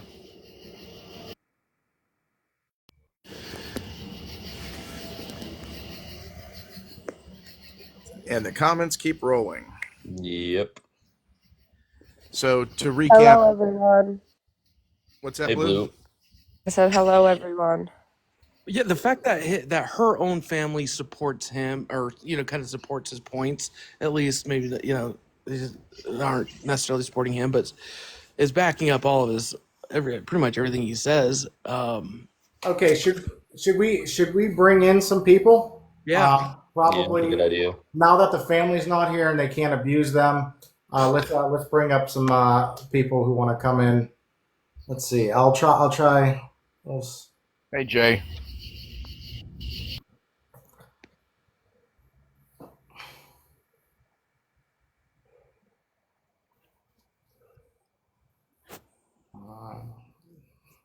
It's going. Let's see. Two of her family members were brought in for the person that asked. I believe her sister and her cousin were the two family members that were on earlier. Yep. and they talked very clearly about how she faked the cancer, about the inconsistencies on what was happening, about the avoidance of the doctor visits, the doctors canceling visits, about a treatment that should make you lose your hair, but she would never cut it off and never go get the treatment. There was a lot of discussion on that. I missed some of it because I came in a little late, but there was discussion on that. People keep bringing up this page, right? And like, if she's making false allegations, and this is, I guess, this page has been on for, I don't know how long they've been divorced, but she was making these allegations the second they were going through divorce proceedings. Yeah, There's she made nothing 5 wrong with talking about your false allegations, or like you said earlier, Rocco. Women have entire pages dedicated to other their exes. Right. Yeah. I mean, there's whole Facebook groups that just go after men because of how bad they were during dates, or are we dating the same guy type thing. Like there's whole Facebook Well, groups. it's just dedicated to a single man, and it's Right. like, I mean, Yeah. a false allegation is abuse. Yeah. Is- So we have 2 new people, BFF and Rena came in. I don't know what you guys wanted to say. Hiya. Yep. Karina can go ahead and start. I had a lot of questions just as it progressed, and I'm fairly new to this, so I haven't formed an opinion yet. I would love to know the county because I would love to go do some of the research on everything. Yeah. It's in Florida.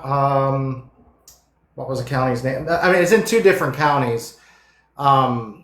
I can't even pronounce the one. It starts with a P, and then Hillsborough County or Hills. I'd have to go look. I don't have I'm not in front of my computer, so I don't have any of the. I think it's Hillsborough. I think you're correct. It was hers. One of them was Hillsborough. Yeah, and then there was the other one, and another county started with a P. Oh, Pinellas or Pinellas? Pinellas, yeah, Pinellas or something like that. Yeah. So you could easily go and look at their court and put in their names or her name, Elizabeth Terenbach, and look her up. You will see that she has been convicted of 3 counts of fraud. You would see the divorce case. She ran 5 red lights, and just those 2 counties. Who knows what other county she's doing that in? And then you will see that she has 5. She had 5 DV cases against them, all unfounded within 2 years. So that's a lot to be unfounded. And that's called the silver bullet tactic, for anybody wondering. That's usually what women do to try to make sure that they have the edge in child custody hearings. And this was all happening during their child custody stuff. Because as soon as that is founded, you have a restraining order or a protection from abuse order ordered, and then it's almost impossible to co-parent when one parent has a PFA or a restraining order. So usually that's what women try to do when they're being nefarious. Not all women, obviously, but when they're trying to be nefarious in custody cases to automatically win, that's what they do. And she did 5 within 4 years. Why do we care about someone else? Because she's a con artist. She is and the funny thing is, the people she's conning are people like feminists and all these other people who I couldn't really care less if they lose money, but they're being conned. There are a lot of people who are good people who think, oh, I'm giving to a single mom who's trying to see her kids, when really she's a con artist. Yeah, that's And right. I was introduced to it through Mama Tot, and I was married to a narcissist, so my knee-jerk reaction was, oh, this guy sounds like an asshole. I'm just saying that was my knee-jerk. But then, And I think that was a lot of people's knee-jerk reaction. So I think you had a lot of company there. But go ahead, sorry. One I of the was just gonna things say, that the more I've learned about the things that she's done, okay. Yeah, and me and a girl, Ashley, were kind of going back and forth in the comments. You've got a really pretty blonde-haired, blue-eyed girl, so she could never do anything wrong. And I hate to bring race into it, but unfortunately, that's how our society works sometimes. Yeah, and Mama Tot did not do her homework. I mean, this stuff was not hard to find. The website, the website that attacked her, you might say it's creepy. We don't, people say that Andrew denied being part of that but if you actually do go and look, it does show you everything she's done, directs you right to those county courthouse websites and everything. Um, so she all she had to do was just take 10 minutes to look this stuff up and realize that she is not an honest person. So one of the things that struck me, what he was talking about, was the fact that everyone's talking about her not seeing her kids. The court has ordered she has to meet very minimal things in order to see her kids, including a mental evaluation. She refuses to do it. He still volunteers to let her see the kids when she wants to, supervised. But for the fact that his daughters tried to talk to her daily for 7 months and she just sends them to voicemail, I mean, that speaks volumes about how you feel about your children to me. Facts. So the other fathers are involved in the kids that live with. Okay, From he what said he he- from what he said, because she has two other kids to two other men. He said he's not sure. One lives in Indiana still, so at best he would get the child at summer, but that's because they just live way too far away because she's in Tampa. yeah. So he said he doesn't know what their arrangement is at all. Rena, we'll get you to that. and Rena. then the other child, they have a kind of a custody agreement with the other father. So that's what he said that Rena, he was working. Hey, Pat, I wasn't trying to talk bad about them. I was just trying to get a bigger picture type situation. Right, and each case is going to be different, and in the fucking comments. yeah, you're not going to be able to keep up with them, like 300 people in here. We almost have 500 people in here at one time. Yep. I have 3 mods. Eric's a mod now, and I told him how I like. I'll give, especially now, we can give people a long leash. I don't care if they make fun of me. Gotcha. But if they're personally attacking maybe someone else that I have as a guest in, just go ahead and block them. I have pretty thick skin. I've I've been through all this.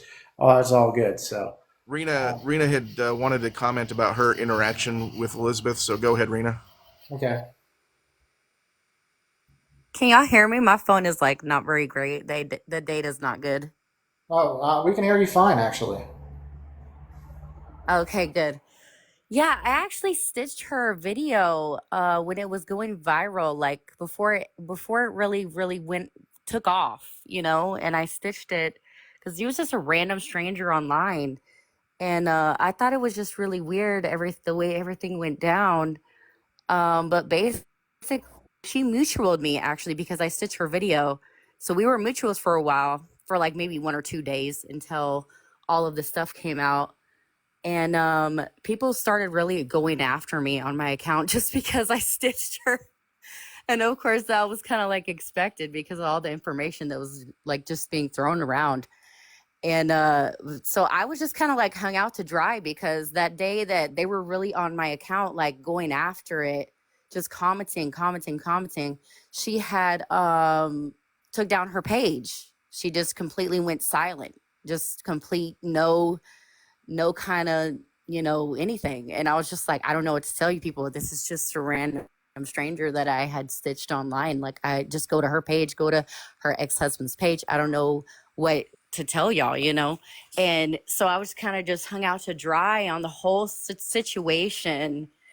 Then whenever she brought her page up, he immediately took kind of like weird. She didn't try to reach out to me to give me any type of clarity. She didn't try to give me, nothing. It was just kind of like, you're just not going to be my mutual anymore, because I guess what I had said in my videos to comments that people were leaving, that, I didn't really say anything derogatory or negative about her. I was just like, I don't know her. I just got thrown into this situation because I stitched her, and I hope everybody heals. That's really all I said. And I just thought that was like a really weird, reaction. It was just like a whole weird experience. Yeah. Well, And TikTok. then I had asked her, Yeah, TikTok is terrible. what? TikTok is definitely terrible for that And kind of then I had stuff. asked her a question. Yeah, I had asked her a question on one of her videos that she made after all the, everybody was, she brought up back her page up and everybody was knowing everything already. And I was like, I don't really think people are bothered about the fact that you're having issues with your relationship or whatever the case is with your kids and all that. I think they're bothered about the fact that you have felony charges and you still haven't explained anything about those charges. You haven't really shown any type of accountability when it comes to any of that. And that's what everybody was on my page talking about. They were just like, this woman is a fraud and, blah, blah, blah. And I was just like, you'd really diverted back to, what you went through with your ex-husband, but you haven't really addressed anything about your charges. So I think that's what people want you to do. Well, I think it was more the fake cancer. She hasn't even answered that. But all she has said was, I made mistakes in the past. So very, very vague, never specific. And then when it comes to her charges, she said she wrote a bad check. And if you look at her charges, she's convicted of felony fraud, with the intent to fraud. Exactly.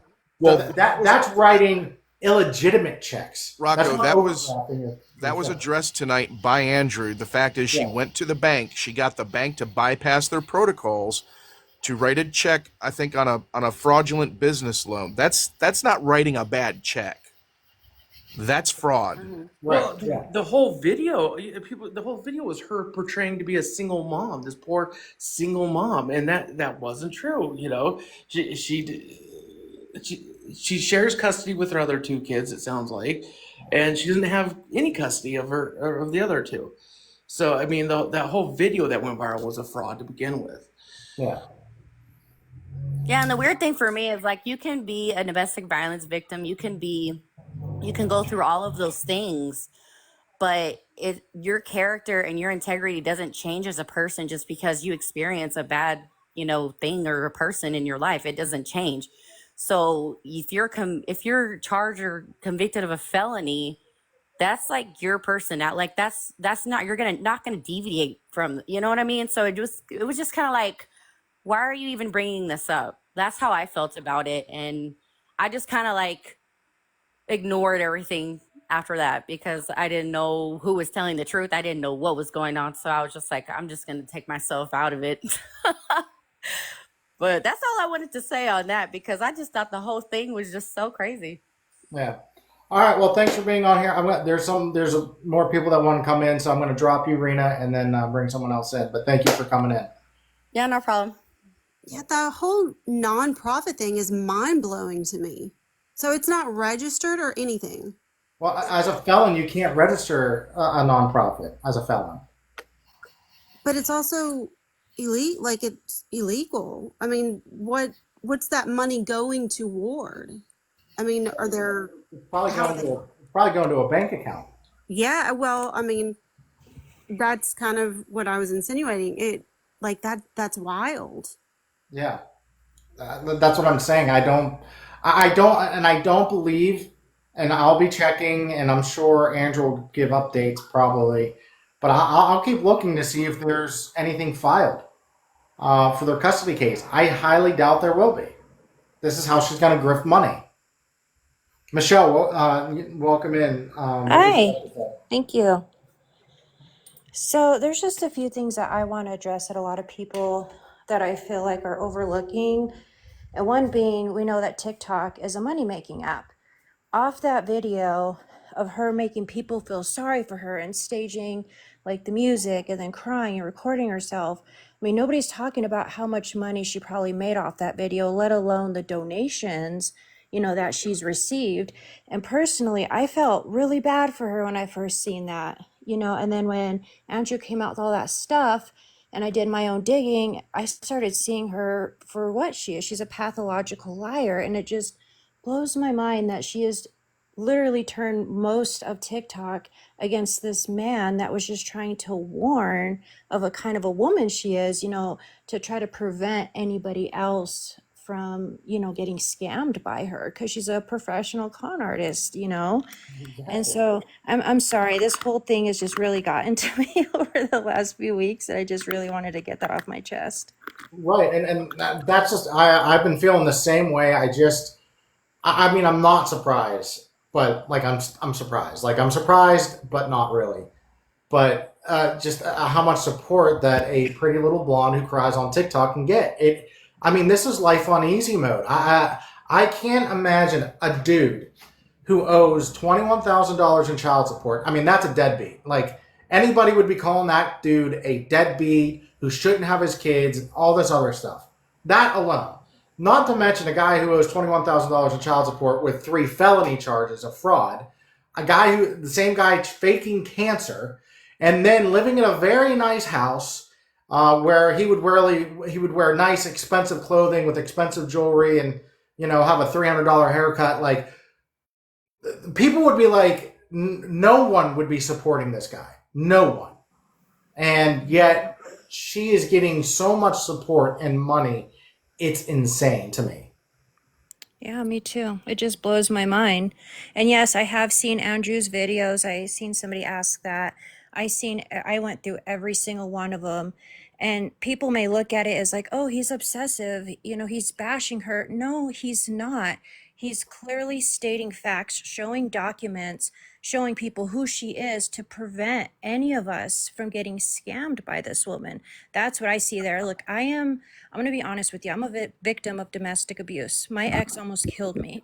I have studied Elizabeth's patterns and how she acts. She does not act or have, how can I put it?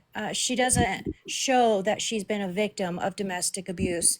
And again, I haven't dug far into that myself, but from my past compared to how she's acting, I just don't see it. And that's just like another thing that just blows my mind. If this lady says that the sky is purple, then everybody's going to say, Team Elizabeth, the sky's purple. And I'm just like, what is going on at the world these days? Like, what is this? Yeah, it's very very very confusing. I just want to point out to people in the chat the double standard. If it was a man that owed $21,000 in back child support, his ass would be in jail. No. My ex does. Everything y'all just said about her, except for the fact, the house and everything, you literally just described my ex-husband. He is not in jail. I have had to call, beg, like the whole 9 yards. Now I do have sole custody. What But state do you live in? Where do you live? I live in Louisiana. Okay. Well, I know I went through a really nasty custody battle with my ex, and I got laid off. And I was laid off, and this is again during during COVID. I was put in prison for being Wow. What state are you in? during COVID. No Well, less. they didn't want to put anybody. Right, in. exactly. What So state are you in? I got laid off, and then no one was hiring. Like what was I supposed to do? So there are a ton of men. In fact, 1 in 8 men in South Carolina are in jail for back child support. 1 out of 8. So it does happen. It happens a lot. And usually, some states are more quote unquote on it than others. But yeah, Florida is one of them. Like usually $21,000 in child support, you're behind. You're not making any payments. I mean, your ass is in jail. I had to call and beg when I would find out his newest job. I would call. It was ridiculous, and they would say they were reaching out to the company. It went on for months and months. I finally emailed the company myself and got the information for who the state needed to get in touch with. At which point they did, and that was me at that point begging just to have a driver's license suspended to prove a point. And at that point, I think he was $18,000 behind in child support, and they had said they were going to take away. He wasn't going to be able to get a passport. Right. He's not fucking going anywhere anyway. What good is a passport going to do him at this point? But I mean, our point is that there's an extreme double standard with that when it comes to. No, I agree, because when you were putting it in those terms, it was kind of an aha moment for me. Like, well, damn, she's just a female version of him. Right. I mean, I mean, it's easy to see, like, and everybody here, no one said, "Oh, we would support a guy like that." No, no one in their right mind would. I wouldn't support a guy like that. I'm a men's rights advocate. I know how bad the family court system is. A guy like that, I wouldn't go to bat for him at all. And I understand that sometimes you get behind in child support. I know, believe me, I know.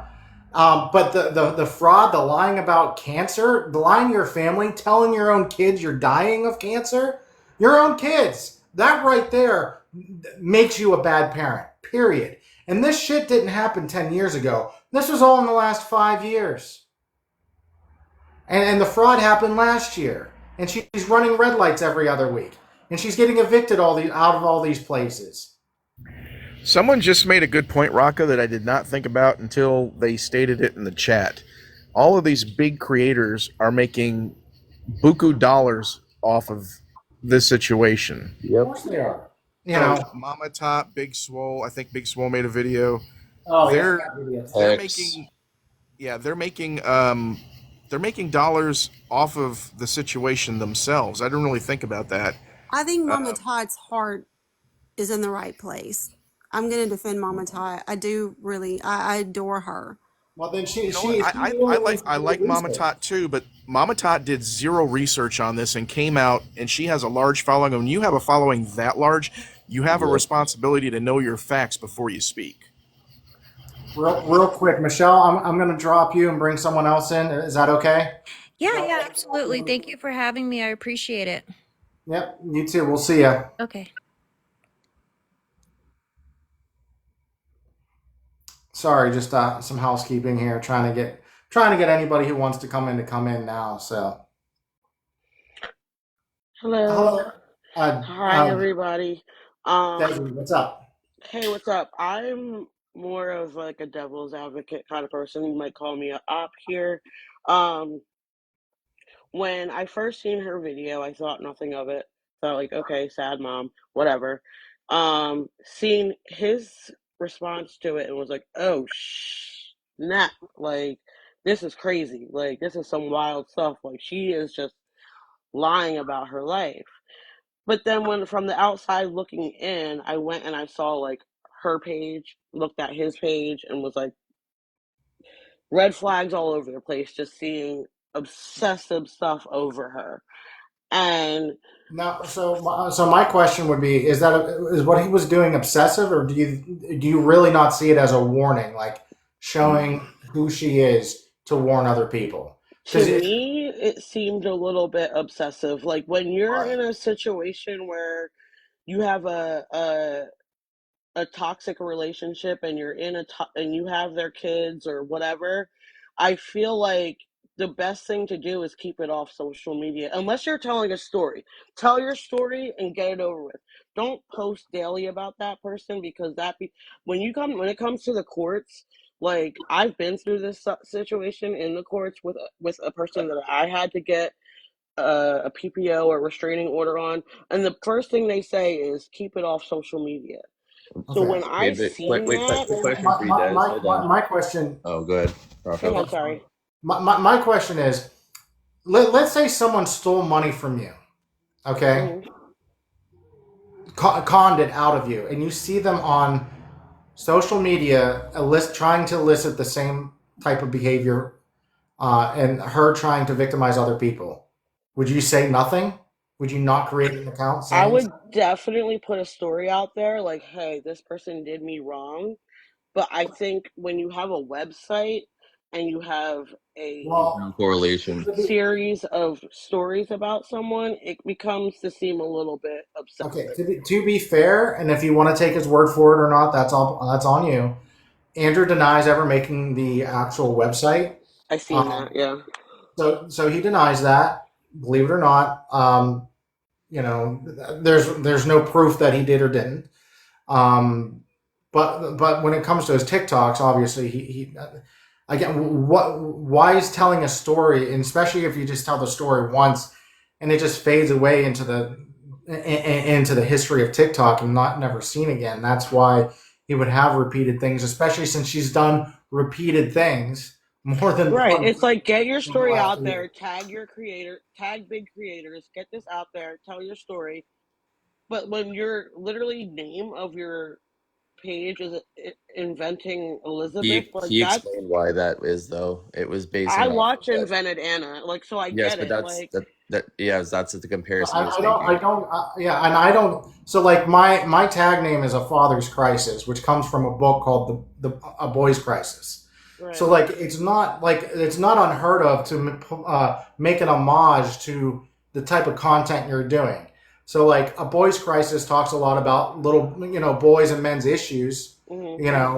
and that's kind of how my content is. But instead of boy, I put Father's Crisis because mine had to deal a little bit more with family court as being a father. So Right. I paid homage to a book. He paid homage to a movie to describe the type of content his TikTok was.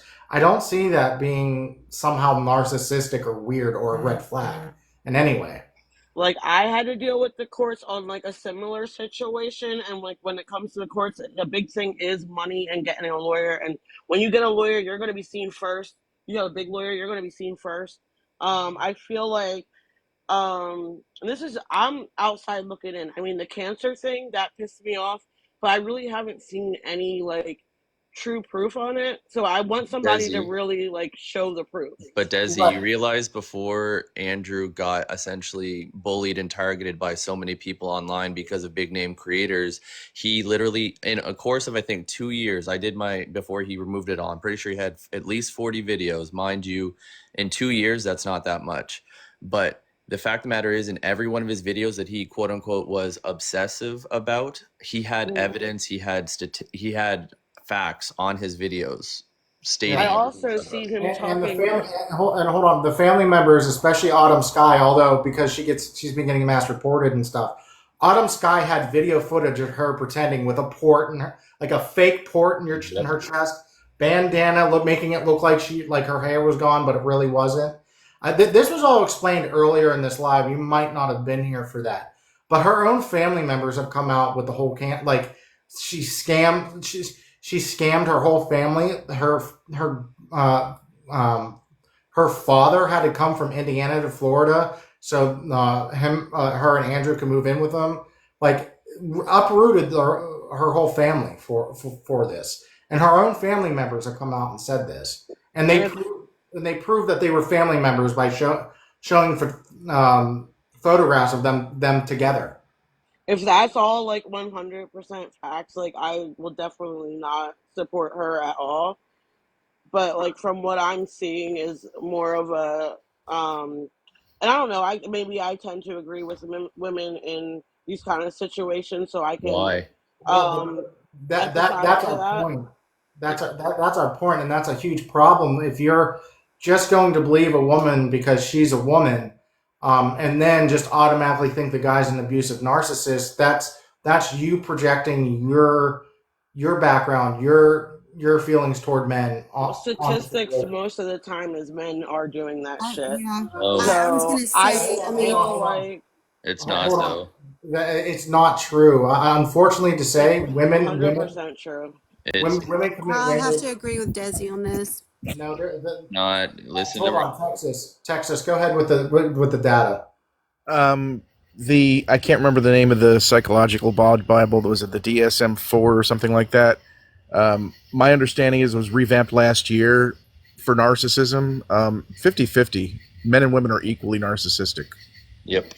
Well, and then when it comes to DV, women Yeah, are way more likely to commit DV than men. You want that study? Okay, so let me bring That that one study too. up. So there was a 30-year study that was conducted by the Coalition to End Domestic Violence. It's on their website. Just go to their website. You can pull it up.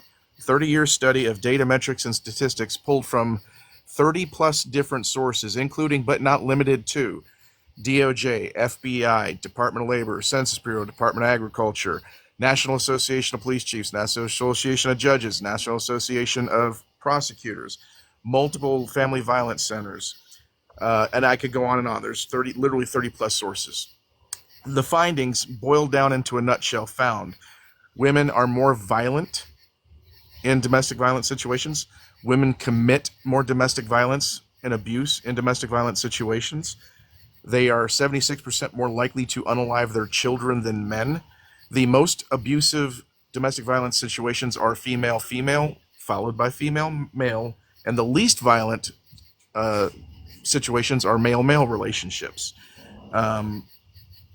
There's the data has been collected. This study is literally less than 2 years old. It'll be 2 years old in September. It's you just go look it up. What's that site from? It's the Coalition to End Domestic Violence. Okay, I will look It's on that their up. page. Yeah. And we say that not to down women, but there has been a thing since the 80s called the Duluth model that basically said that only men could commit violence against women, and women cannot commit domestic violence against men. Women are always the victims, men are always the perpetrators, and the other can't. It can't be the opposite way, and that's how we've taught our judges. A lot of police, not all police, but a lot of police are trained in this model. Social workers are completely taught this. So it gives that's why there's this belief that men are always the perpetrators, and why 90% of people in jail for DV are men. But the statistics show the opposite. There are more women. That's not to say that men don't do it. And when men do it, they tend to do more damage. That's certainly true. But actual violence is more committed by women today. And again, that's not to put women down, but it is to show that men can definitely be victims. And I feel that in this case, Andrew definitely is a victim of this type of crazy behavior. If anything, she has narcissistic behavior. If you concede that she's fake cancer, told her own kid she's dying of cancer, uprooted her whole family, got gifts and money from family, friends, and strangers over this fake cancer. She had a TikTok about it too. One of her family members said you can search a certain hashtag and look at it. Look at all of her cancer, TikToks. 3 counts felony, trying to get her ex-husband in trouble for DV for 5 times in 5 years, all unfounded. Running red lights left and right. 3 evictions.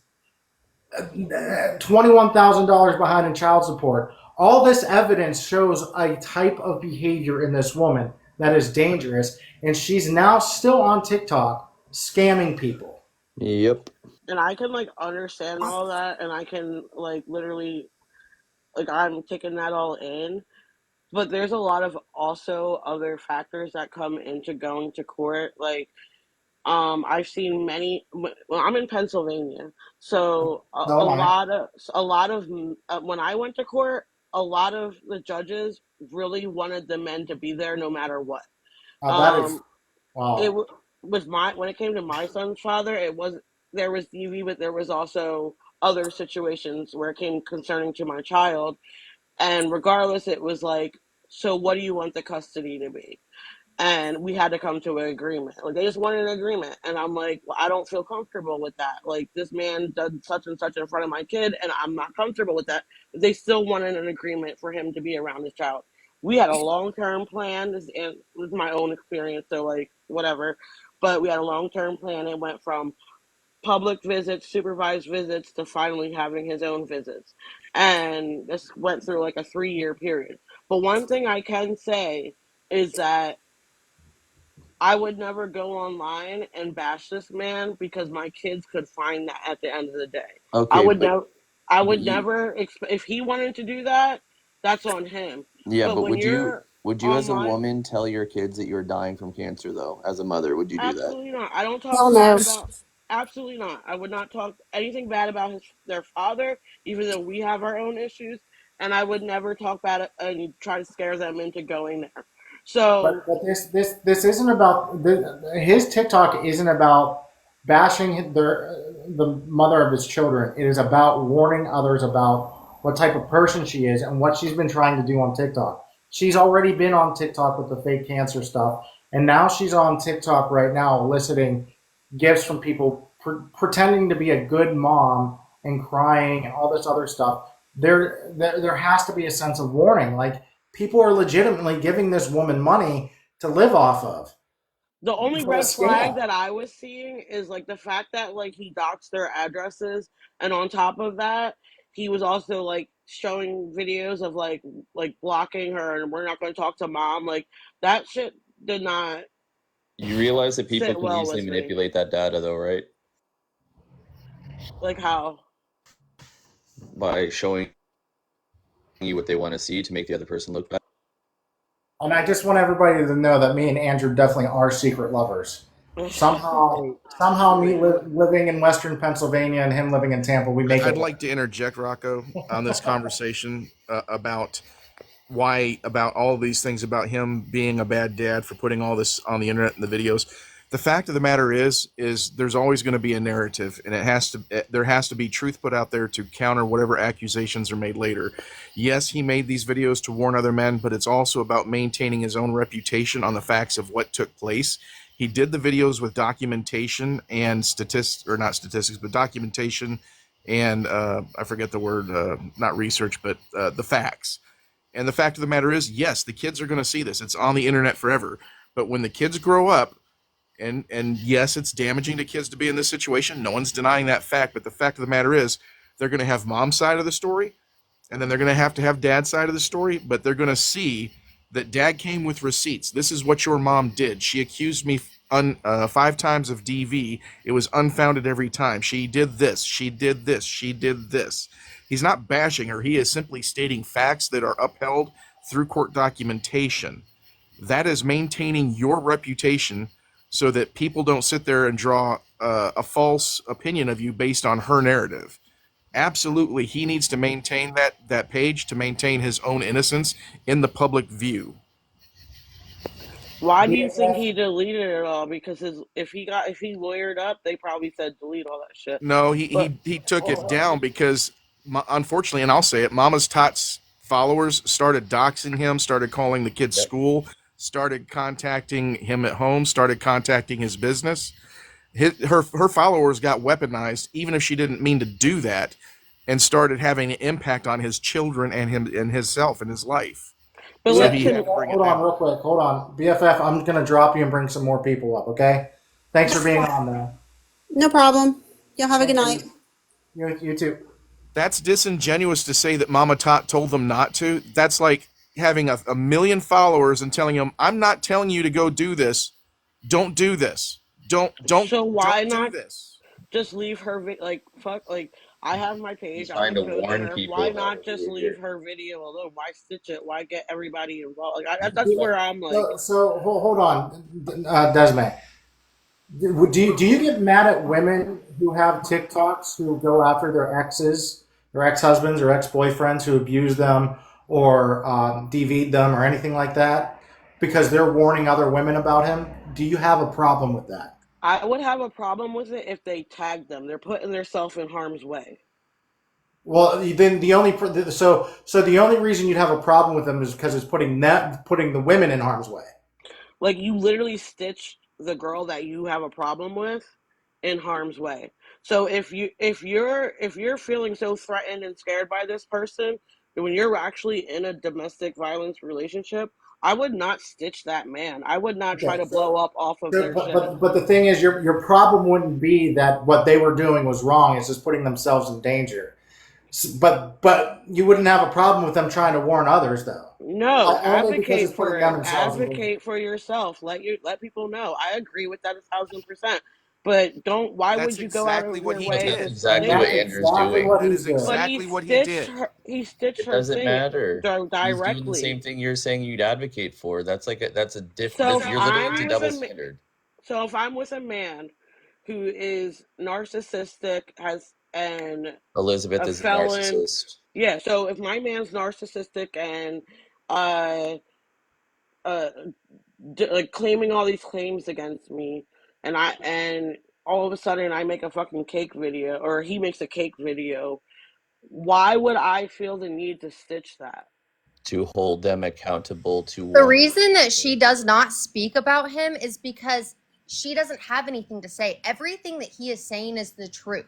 He's not bashing her. He's saying the truth. She faked cancer. That's why he divorced her, and that's why that she doesn't have the kids. She wrote 3 $10,000 checks and cashed them, and she didn't have the money for it. That's why she went to jail. That's what her mugshot is right there. So you don't think that people should speak about the things that happened to them and the things that they're going through? She's literally scamming people multiple times for money. And the reason he's speaking about this is because he's trying to warn people, because she's doing it again. The reason he spoke up for that video is because it went viral. When it went viral is when he stitched it to tell people, I have this account, come look at the facts, do your research. He's never told people that they have to believe him. He's never said, like, he doesn't give a shit what people say about him. At the end of the day, he is speaking facts and speaking what she has done in the past. Her own family has said she has faked cancer. I'm from their hometown. Jocelyn is one of my best friends from middle school, high school. They were on here earlier. Jocelyn, Yeah, like Scott. the t-shirts were made for hashtag Elizabeth Strong. And she has a Facebook. She said she doesn't have a Facebook. She does have a Facebook, is Elizabeth Nicole. She's just scamming all of you guys. So the fact that you guys want to sit on here and defend her name for shit that you have no idea what you're speaking about is absolutely insane to me.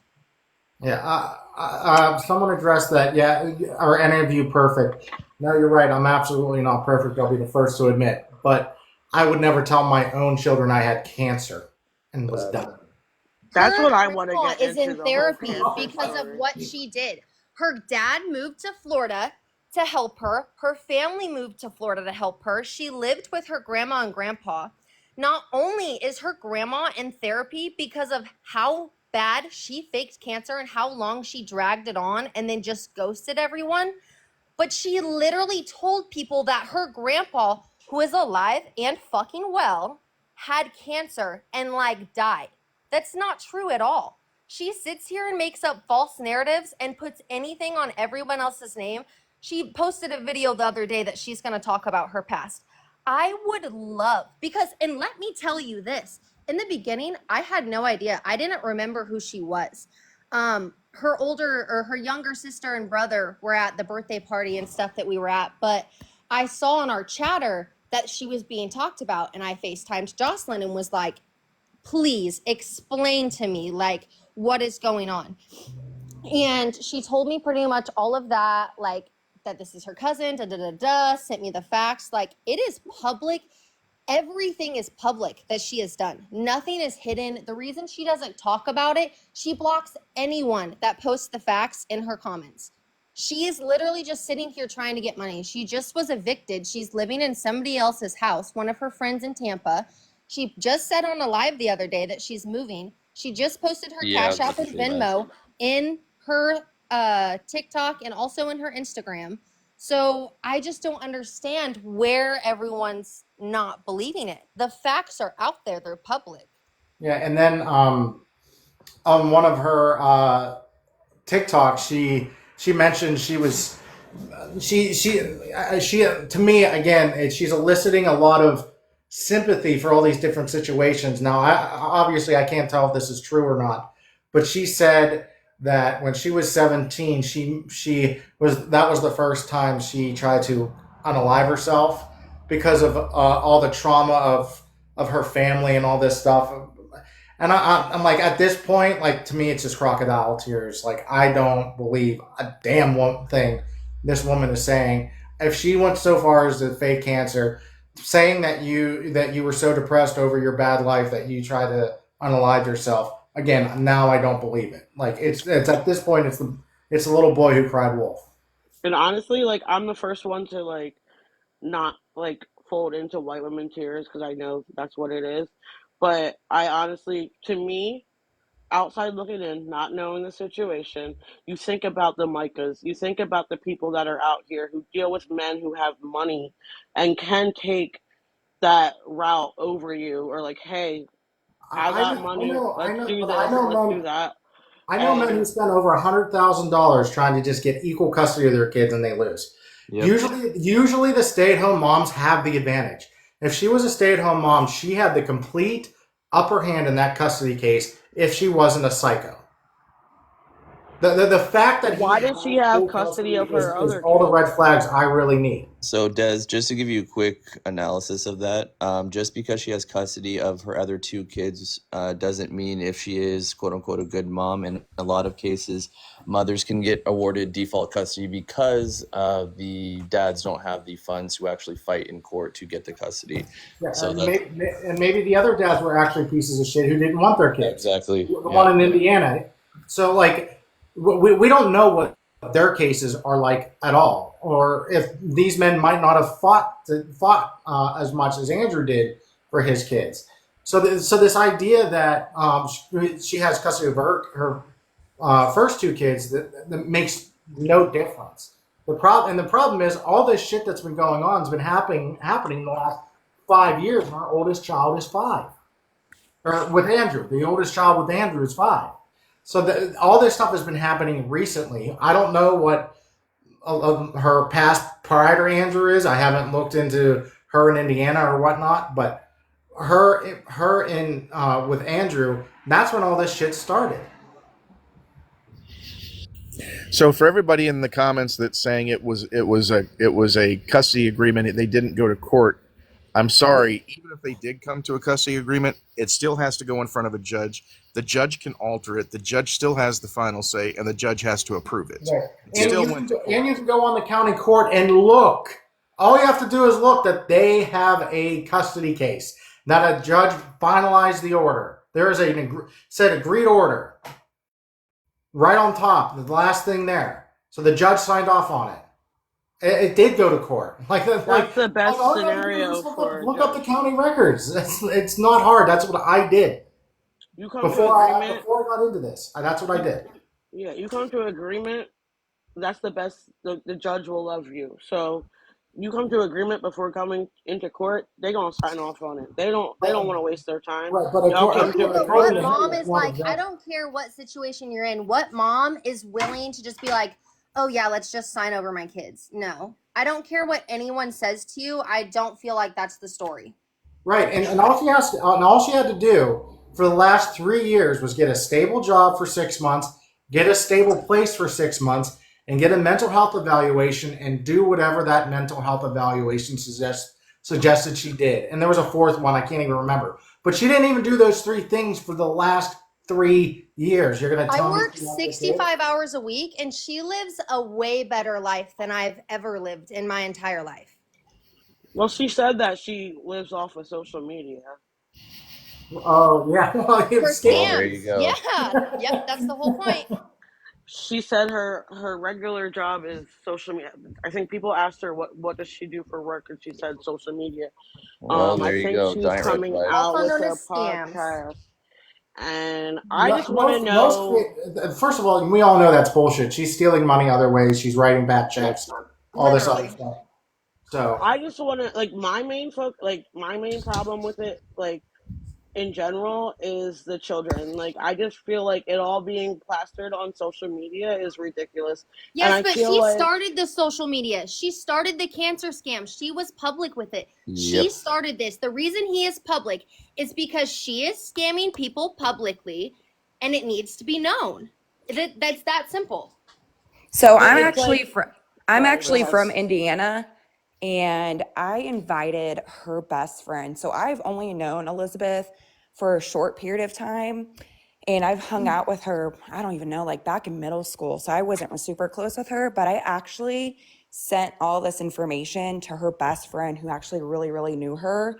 And I told her to actually hop on here and go live because I told her how like her friends and family were on here speaking, and her best friend knew her family, and we all supported like whenever she announced that she had cancer.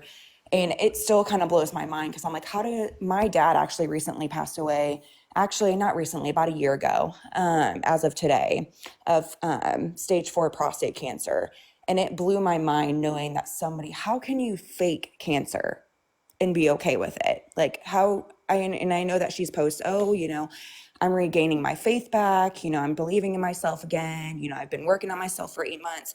I get that. But how do you go and how do you live with yourself every day knowing that you are taking a terminal cancer and just announcing that and just being okay with it? I'm telling your kids that. That's the worst. I think that's literally the worst one. Like, I mean, yeah, it's pretty bad stealing from other people, but to tell your kids you're dying of cancer, like, what psychological abuse that shit is. Hey, Rocco, you can drop me for a stepmom. Yeah, OSC glitters here. Yeah. Well, no one's invited up here. If she wants to come in, she's more than welcome. Request to come in. I'll drop someone to have you. Who is the stepmom? What's her name here? OSC glitter, I believe. Okay. Well, and then we have Jordan in the comments too. She's a family member of Elizabeth's. Yeah, if you want to come on in, does she have enough followers? Oh yeah, she does. Yeah. Yeah, she does. All right, I followed her. Let's see. But yeah, if you just request to join, and I'll bring you in, I'll bring you up.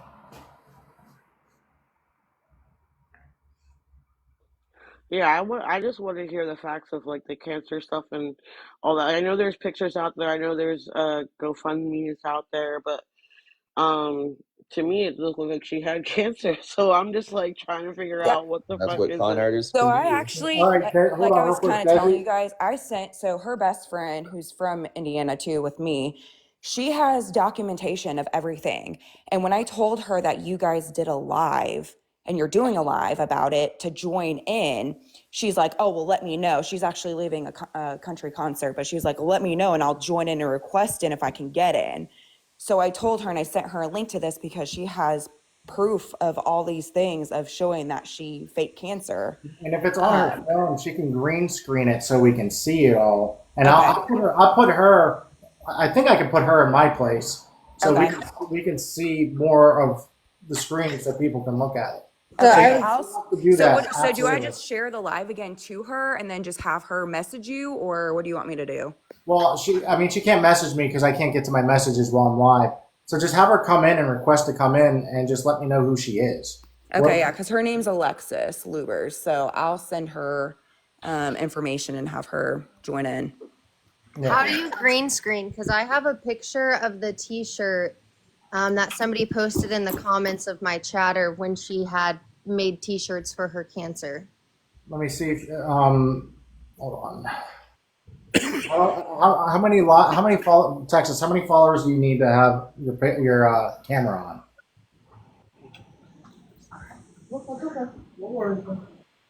Text.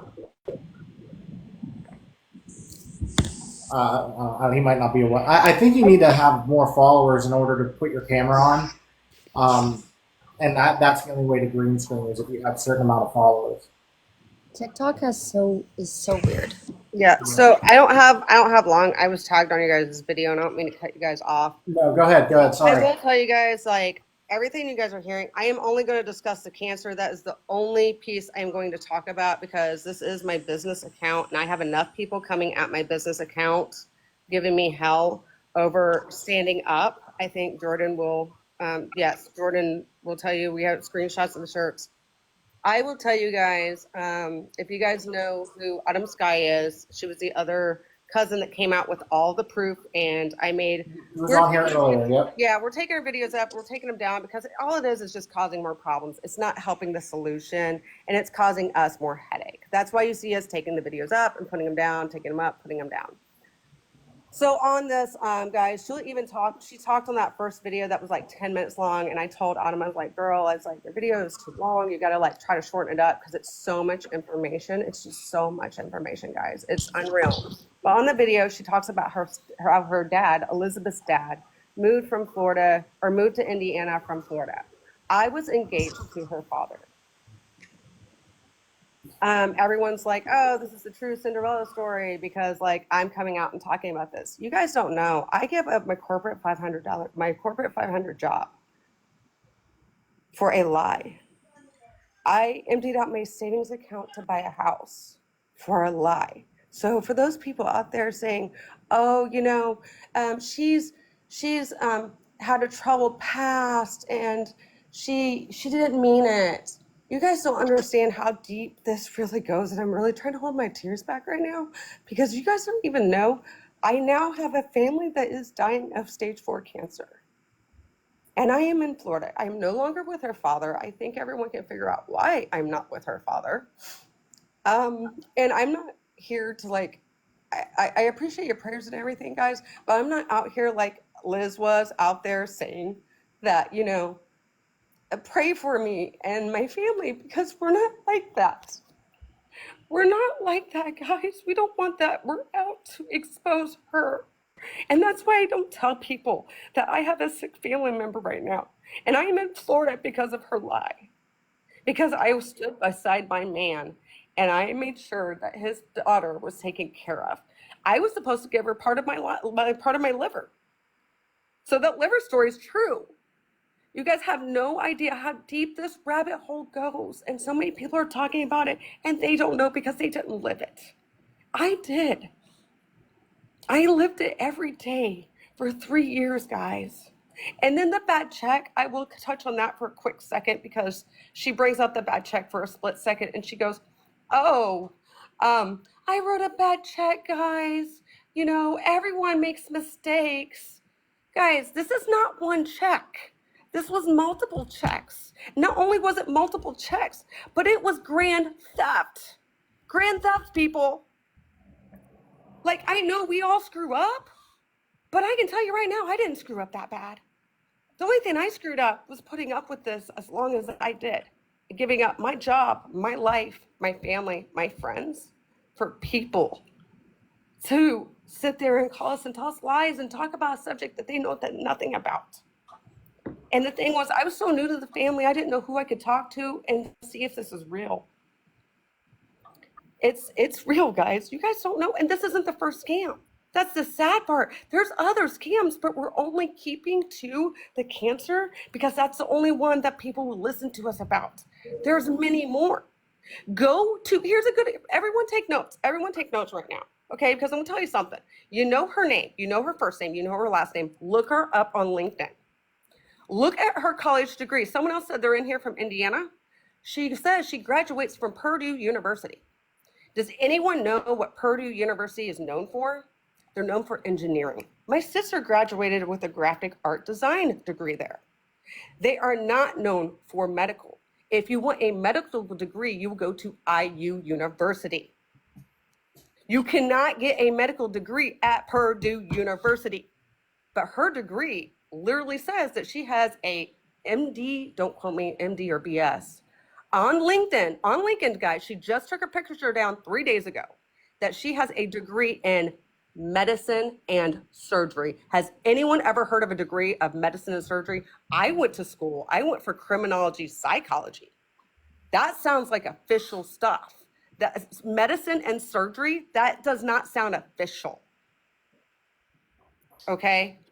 And that is on LinkedIn. She took her picture down. If you know her first and her last name, you will see it. She also has another foundation on there for domestic violence that she has a website for, which is funny because she just said on her live she doesn't know how to make websites.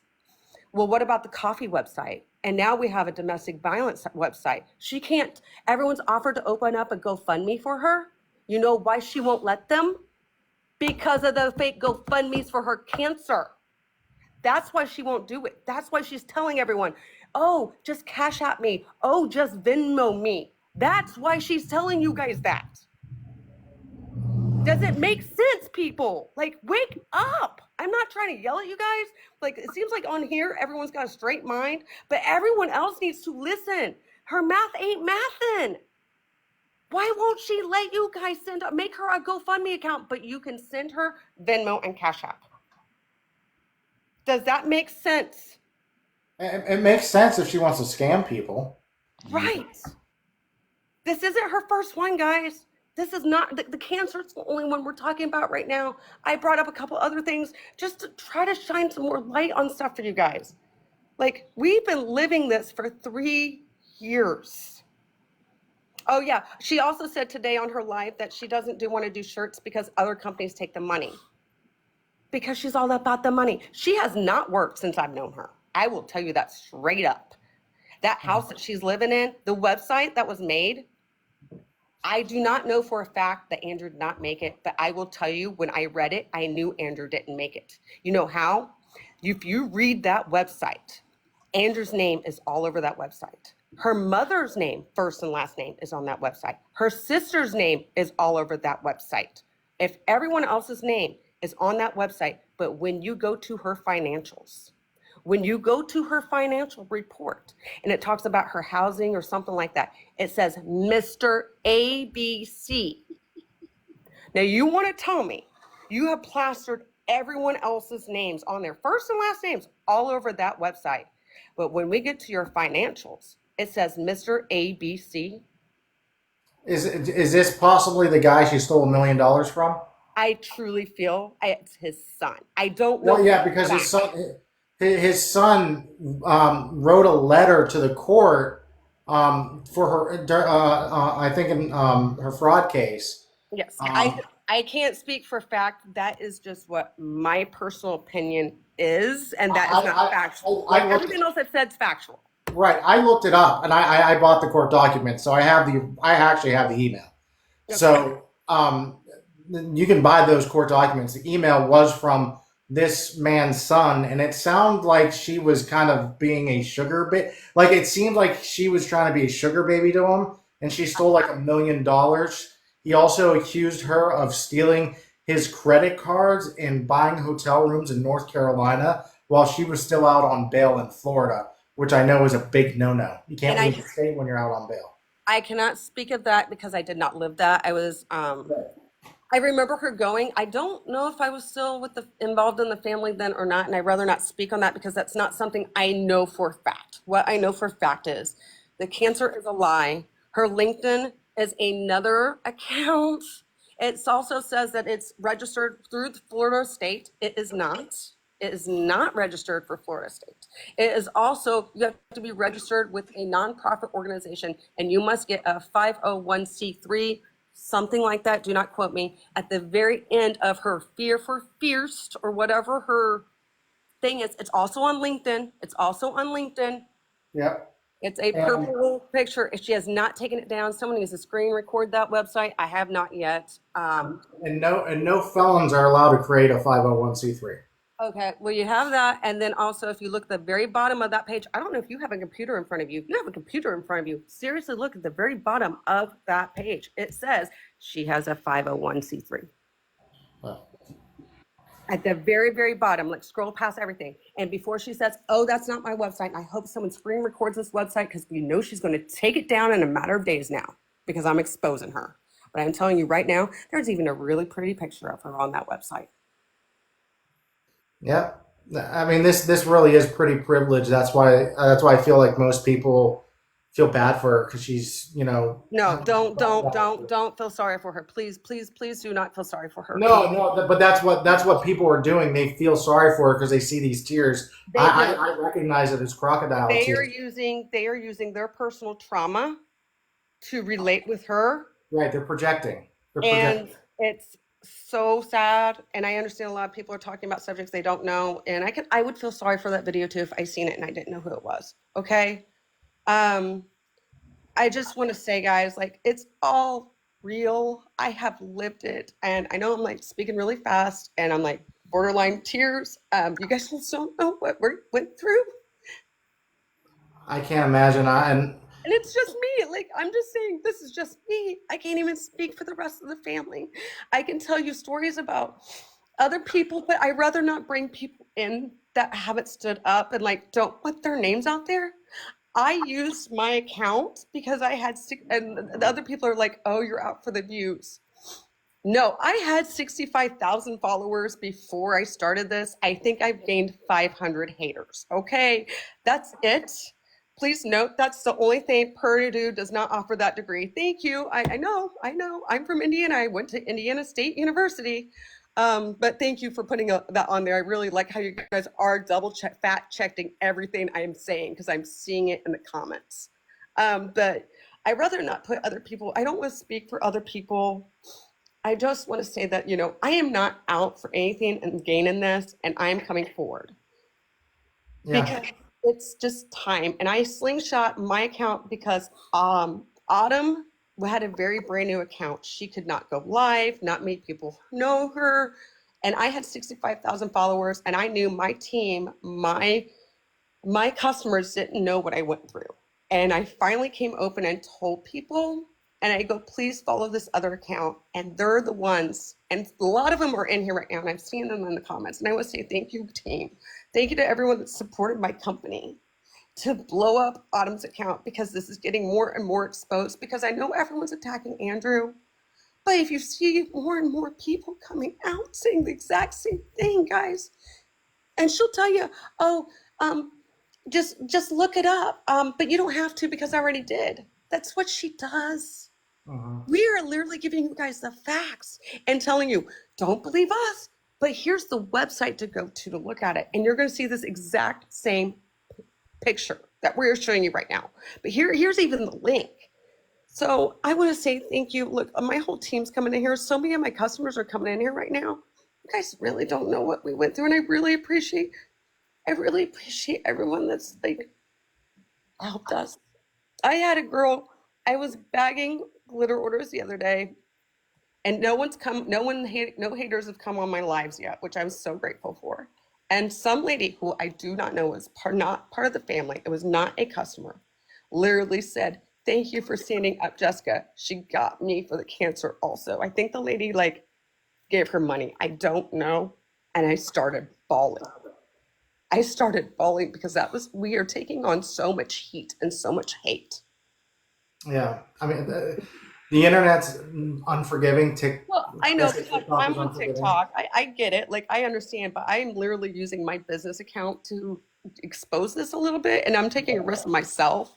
And I'm so grateful. I mean, if any family members want to make videos but not put it on their TikTok, I am more than willing to put it on mine. That way I get the hate.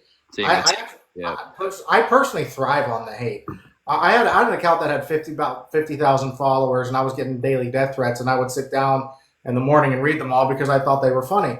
That's because I'm a sick person. So I'm fine with the hate. So if any of your family members want to get this story out, but they don't want to put it on their own TikTok or anything like that, I know Autumn Sky said she wants to go live. She does have enough to go live. Well, she was live on here earlier today. Oh, was she? Okay, I was a little busy, so I didn't know she was live. I do want to say thank you guys for listening to me, listening to my story, and at least trying to comprehend how deep this goes, because it's not like, oh, I have stage 4 cancer, guys. No, literally, I picked up my entire life for her and her kids. And then when I'm there, she doesn't want me to help. Like, I was supposed to get my liver tested. I told her cousin that story. Because her whole family, they all do bad things and didn't live a healthy lifestyle. I used to be a bodybuilder. I could barely drink, I smoked cigarettes at the time. I don't anymore. But I have O negative. I can donate. This tells you how serious I took this, how far we took it. I am O negative. I can donate to anyone. I am the same body frame and shape as her, because you cannot take from someone that's 6 foot and put it into someone that's 5 foot. Literally researched all this out, guys. This stuff is Elizabeth's victims have both been men and women, family, friends, strangers, and the worst of all, her own kids. Those were her victims, and I'm really sorry for. I can't imagine going through all that and thinking you have to help go through all that medical stuff to try to figure out if you'd be a good liver donation. That's so incredibly sad, and it sounds like it really affected your relationships. It never went through with the liver. I do want to point this out. We did the research. She told me I had to get a physical, and the very next day she didn't need the liver transplant anymore. So what happened was she had she all of a sudden needed a liver transplant. There was a miraculous donor that was want to say anonymous, while I was in Florida, when I was here in Florida, because I didn't live in Florida at the time. And that was just so weird. Like, I'm here, supposed to do this stuff with her doctor, and now we don't have to do it. And I even text my mom. I go, "Oh, Mom, you never believe what happened." And she goes, "Oh, I hope nothing happens to the donor." And I'm like, "Oh, I'm sure something's going to happen." No joke. As soon as the plane landed, the donor fell through. Wow. And her dad's on the phone with her. What does Jessica need to do now that she's in Indiana? Now, I did come down to Florida for just, to be with the family too. But it was our chance to meet with her doctor to get my liver tested, okay, to like go through this. And so what happened was she told her dad that, just go get a physical, is her exact words. Literally the next morning, all of a sudden now she doesn't need a liver transplant. So I never actually went through the medical procedure. Please, I don't want my words to get twisted. I didn't go through the medical procedure, but I did give up my corporate 500 job. I emptied out my savings account and I moved to Florida. And now I have a very, very close family member that has stage 4 small cell. And I appreciate you guys saying, we pray for you, Jessica, but that's not what I'm here for. Everyone says I have a vendetta against her. Now you guys know why. I have the pain I have. Yeah, I mean, You're the evil stepmom. I'm like, well, here's my story on why. well, I mean, I think you are perfectly justified in feeling the way that you do, and I think it's perfect. It's perfectly natural, and in this case, very much warranted to warn other people the lengths she will go to con other people. This was her own family. She was doing this too. What will she do to TikTok strangers? And She will do anything. why is she making cupcakes alone? Did anyone ever ask that? Because she'll also say she doesn't have any family here. I'll tell you right now, her dad still lives in Florida. I still live in Florida. We're not together. And when I mean live in Florida, her dad probably lives 30 to 40 minutes away. I don't know where he is because we do not talk. But I can tell you Grandma and Grandpa hasn't moved, and I know where she lives. And it's less than 30, 40 minutes away from her. So if Grandma and Grandpa are here, who took care, she got her family evicted, guys. Her whole family was evicted while she was pregnant. Yes, an eye doctor got evicted because she quit paying the rent. And because this wasn't the first time, no joke, guys, she quit paying the rent because I just got a house and she wanted a house. So that's what she does. She quit paying rent. So by the time we moved here, I was scared to death she was going to try to move in when we just got my very first home, because it was my home. And so she ended up moving in with Grandma and Grandpa. And I felt so sorry for Andrew, because how can you hold such a huge title as a doctor and have to live with your grandmother-in-law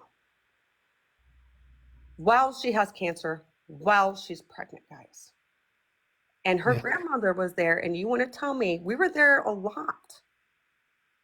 And her grandmother hasn't said anything, but she didn't see nothing. I didn't see nothing. I feel sorry for Andrew too, guys. He's taking a lot of heat. Yeah, especially now. I'm fearful that he's going to be losing clients. People are going to go after his practice, and that will affect the kids. Sure, it'll affect him, but it will affect his kids. He's the sole provider, and he's the one taking care of their daily needs.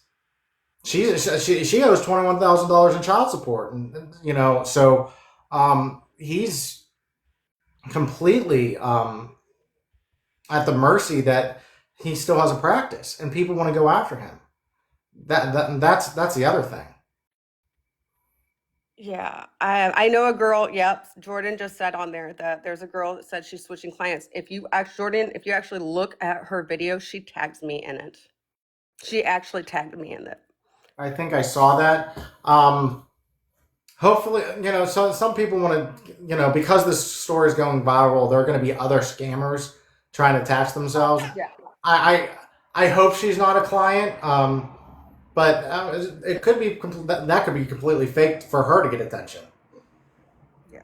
Well, I'm going to hop off here. I do want to say I just really appreciate all you guys listening to my story. I try to follow some of the people that were in your box. Grateful for you guys hearing my story because it does feel good to tell it because I have not been able to tell it, and I have reached out to many creators on TikTok, and it's been really, a lot of people don't want to touch it, which I understand. But I do want to say thank you everyone for taking the time to listen to my story and what happened. And I'm just telling you guys, this is real and it's so much deeper than what it says. She says it is. And if she makes it sound like it's nothing, like, oh, it was just like, I wrote a bad check, I'm so sorry. No, guys, that was grand theft. Like, it's not just a check, it's a big deal. Thank you, Jordan. Thank you, Jordan. Jordan, I'm And following you. I am following you now, Jordan. So you guys all have a great night. I am very grateful for you letting me in the box and hearing my story, guys. no Thank you. problem. Thank you so much. Again, sorry for all that you went through, and thank you for telling your story. It's pretty powerful stuff, and you're welcome back on my live any other time. I don't know how many more times I'll be talking about this, about Elizabeth, but because I talk about a lot of different stuff. But anytime I talk about this stuff, you're more than welcome to come on and tell your story again. So. Thank you. Yeah. For everybody everybody in the comments and everything, this has been a very long live. We started, I think it started around like 9:45, 10 o'clock Eastern Standard Time. And I just want to let everybody know, I am going to be uploading this on YouTube. This whole conversation completely unedited. Earlier we had Autumn Sky, who was a cousin. We had another cousin on here, again, telling us mostly about the cancer story and everything. So you guys can watch the whole live. It'll be on YouTube. Go on my profile, go on my Beacons link, and follow me on YouTube. I'll be uploading it in the next couple days or so. Rocco, really quick before you go, I'm not going. I'm still going. But some of the people that were asking about that study, that 30-year study, it's www. Hang on one second, because I got to flip between screens because I got it saved in my phone. Hang on one second. yeah, so as long as they don't take down my live, I'll be able to. It's www.endtodv.org, I believe. Let me double check that. www.endtodv.org should pull up the website.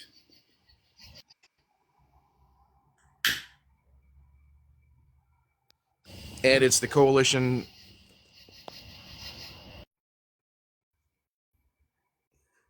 Coalition to End Domestic Coalition to End Domestic Violence. www.endtodv.org. So, but yeah, this will all be uploaded on YouTube, so you can see her family who came out. Andrew joined us for a good while. I asked him. I think, pretty fair and some challenging questions that were going on. But I wasn't going to attack him, and I wasn't, But I asked some challenging questions that people were thinking about, and people were even commenting in the comments. So. What's my YouTube? Go on my profile. Go to my Beacons link. There will be my YouTube link will be on my Beacons link. So go on my profile, click that, and then follow me on YouTube. Like I said, I'll be uploading this in the next couple days. And just to let everybody know, that's what I'm doing. So if you come on here, you're going to be on YouTube too. But this is my so I mean I think technically this is my intellectual property. So I guess I can go ahead and put it wherever I want, but just to let everybody know, this will be on YouTube.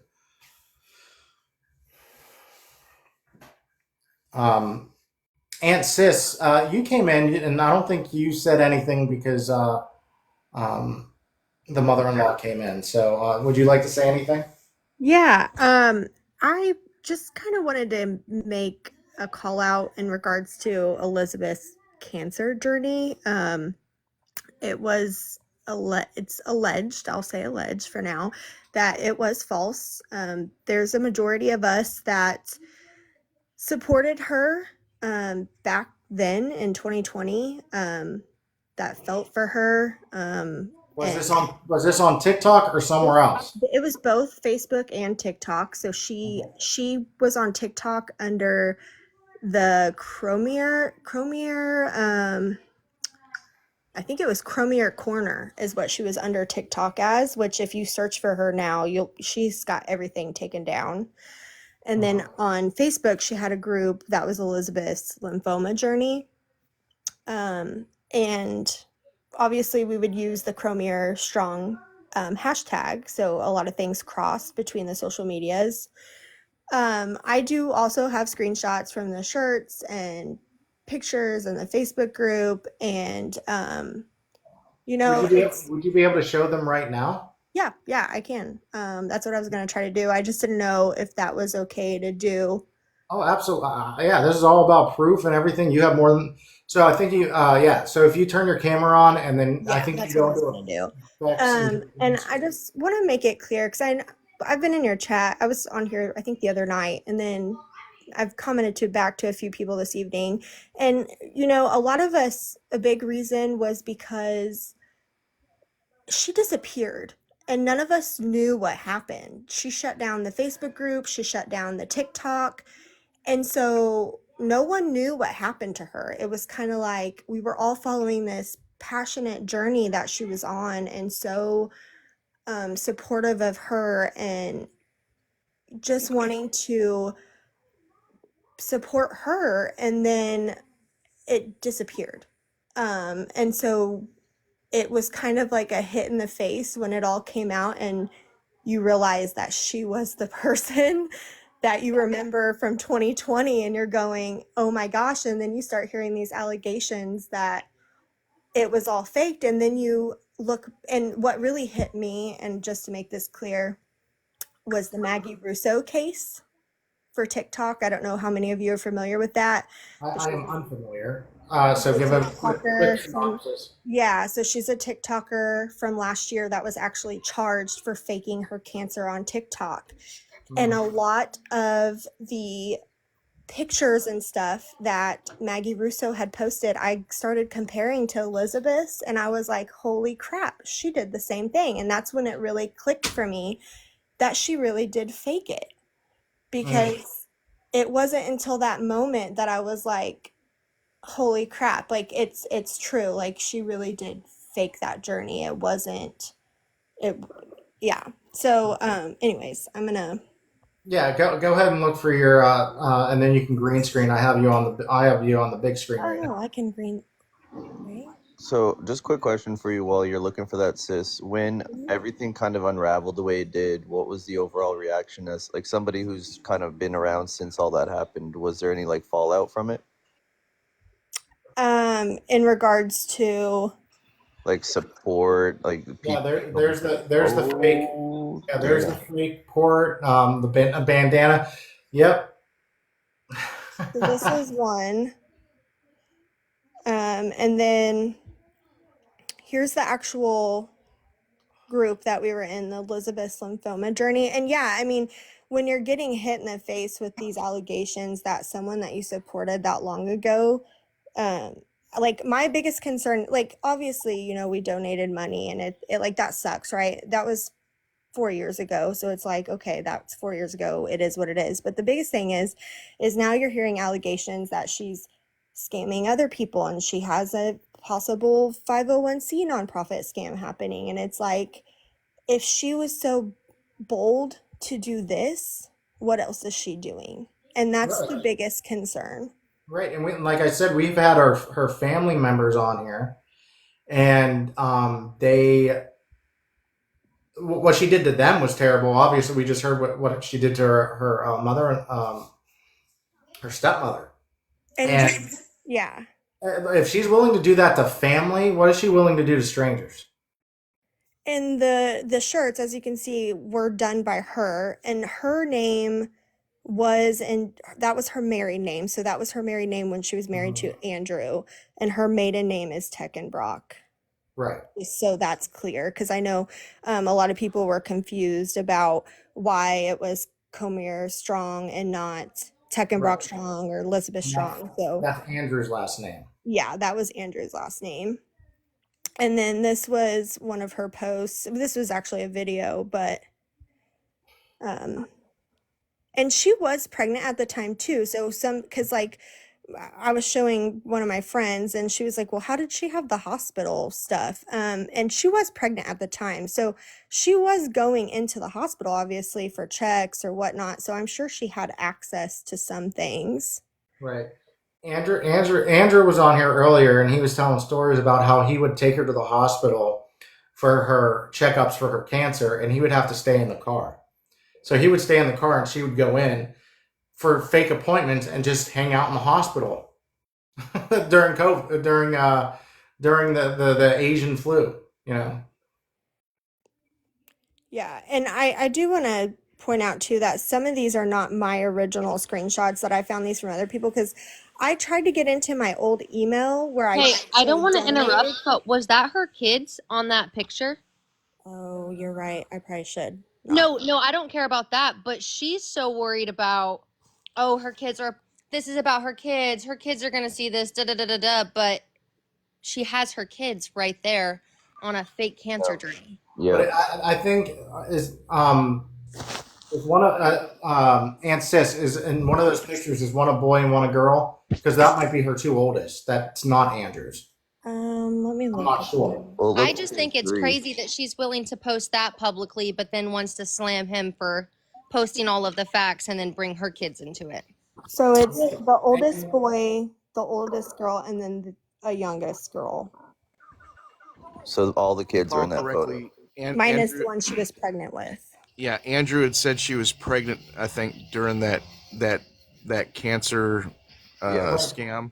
Right. And then, Their youngest is 3 years old, so that would make sense. She's pregnant, and then she had all three other kids in there. So yeah, all the kids are technically in that picture. So, And I had found her journey because I also am in Indiana. And so I never knew her personally, but back then Facebook worked in different ways. And so when something like that went around, it got shared by other people. And then you just want to support that person because they know that person. And so that's how it got around back then. But I didn't know her personally. I'm sorry, Aunt. That was one of the concerns. Was someone said you can't get chemo while you're pregnant? That was one of the red flags, I think, that the other family members were saying during the discussion earlier. Well, she always kept her story along the lines that she was waiting for a transplant or something like that so that she didn't have to get to chemo. But then she would share pictures that looked like she was getting chemo. So it's funny looking back now that none of us put the puzzle pieces together. But I think it's just ignorance to it, well, right? most people don't think someone's evil enough to fake having cancer. Right. Like, that's not a normal thing. You know what I mean? Like, and you know, you see a young woman who's pregnant, and it's here again. It's all about pulling on those heartstrings. That's all this is. If she cries and she pulls on the heartstrings of people, they will flock to her and support her, give her money, and all this other stuff. And that's what she's still doing. And that's what's the most aggravating part. Sorry, go ahead, KP.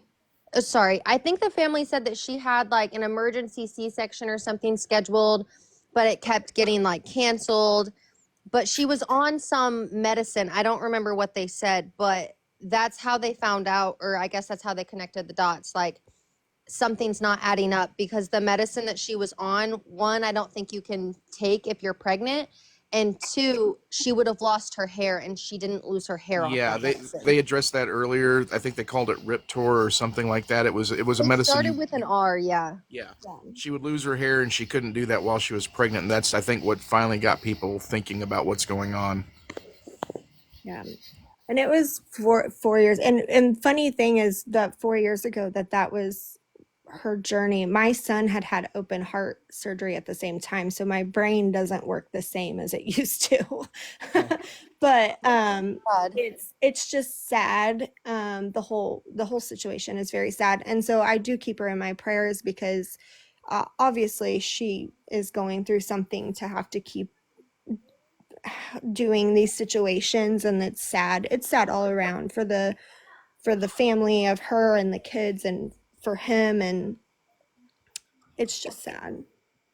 Yeah, Angela says everyone's different during chemo. Not all people lose hair, but she clearly never had cancer. It's clear that she very much lied about it.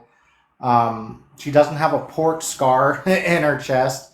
So I mean, it's clear that this was all bogus. And if we try to ask her about it, because there's been a couple of us that have gone on her TikTok to be like, hey, how are you? You know, ever since you're, so nice to find you and follow up with you. How did, how have you been? How's how have you been since she'll immediately ban and block you. Like, you Right. cannot say, you can't even ask her how she's been since she will ban and block you immediately.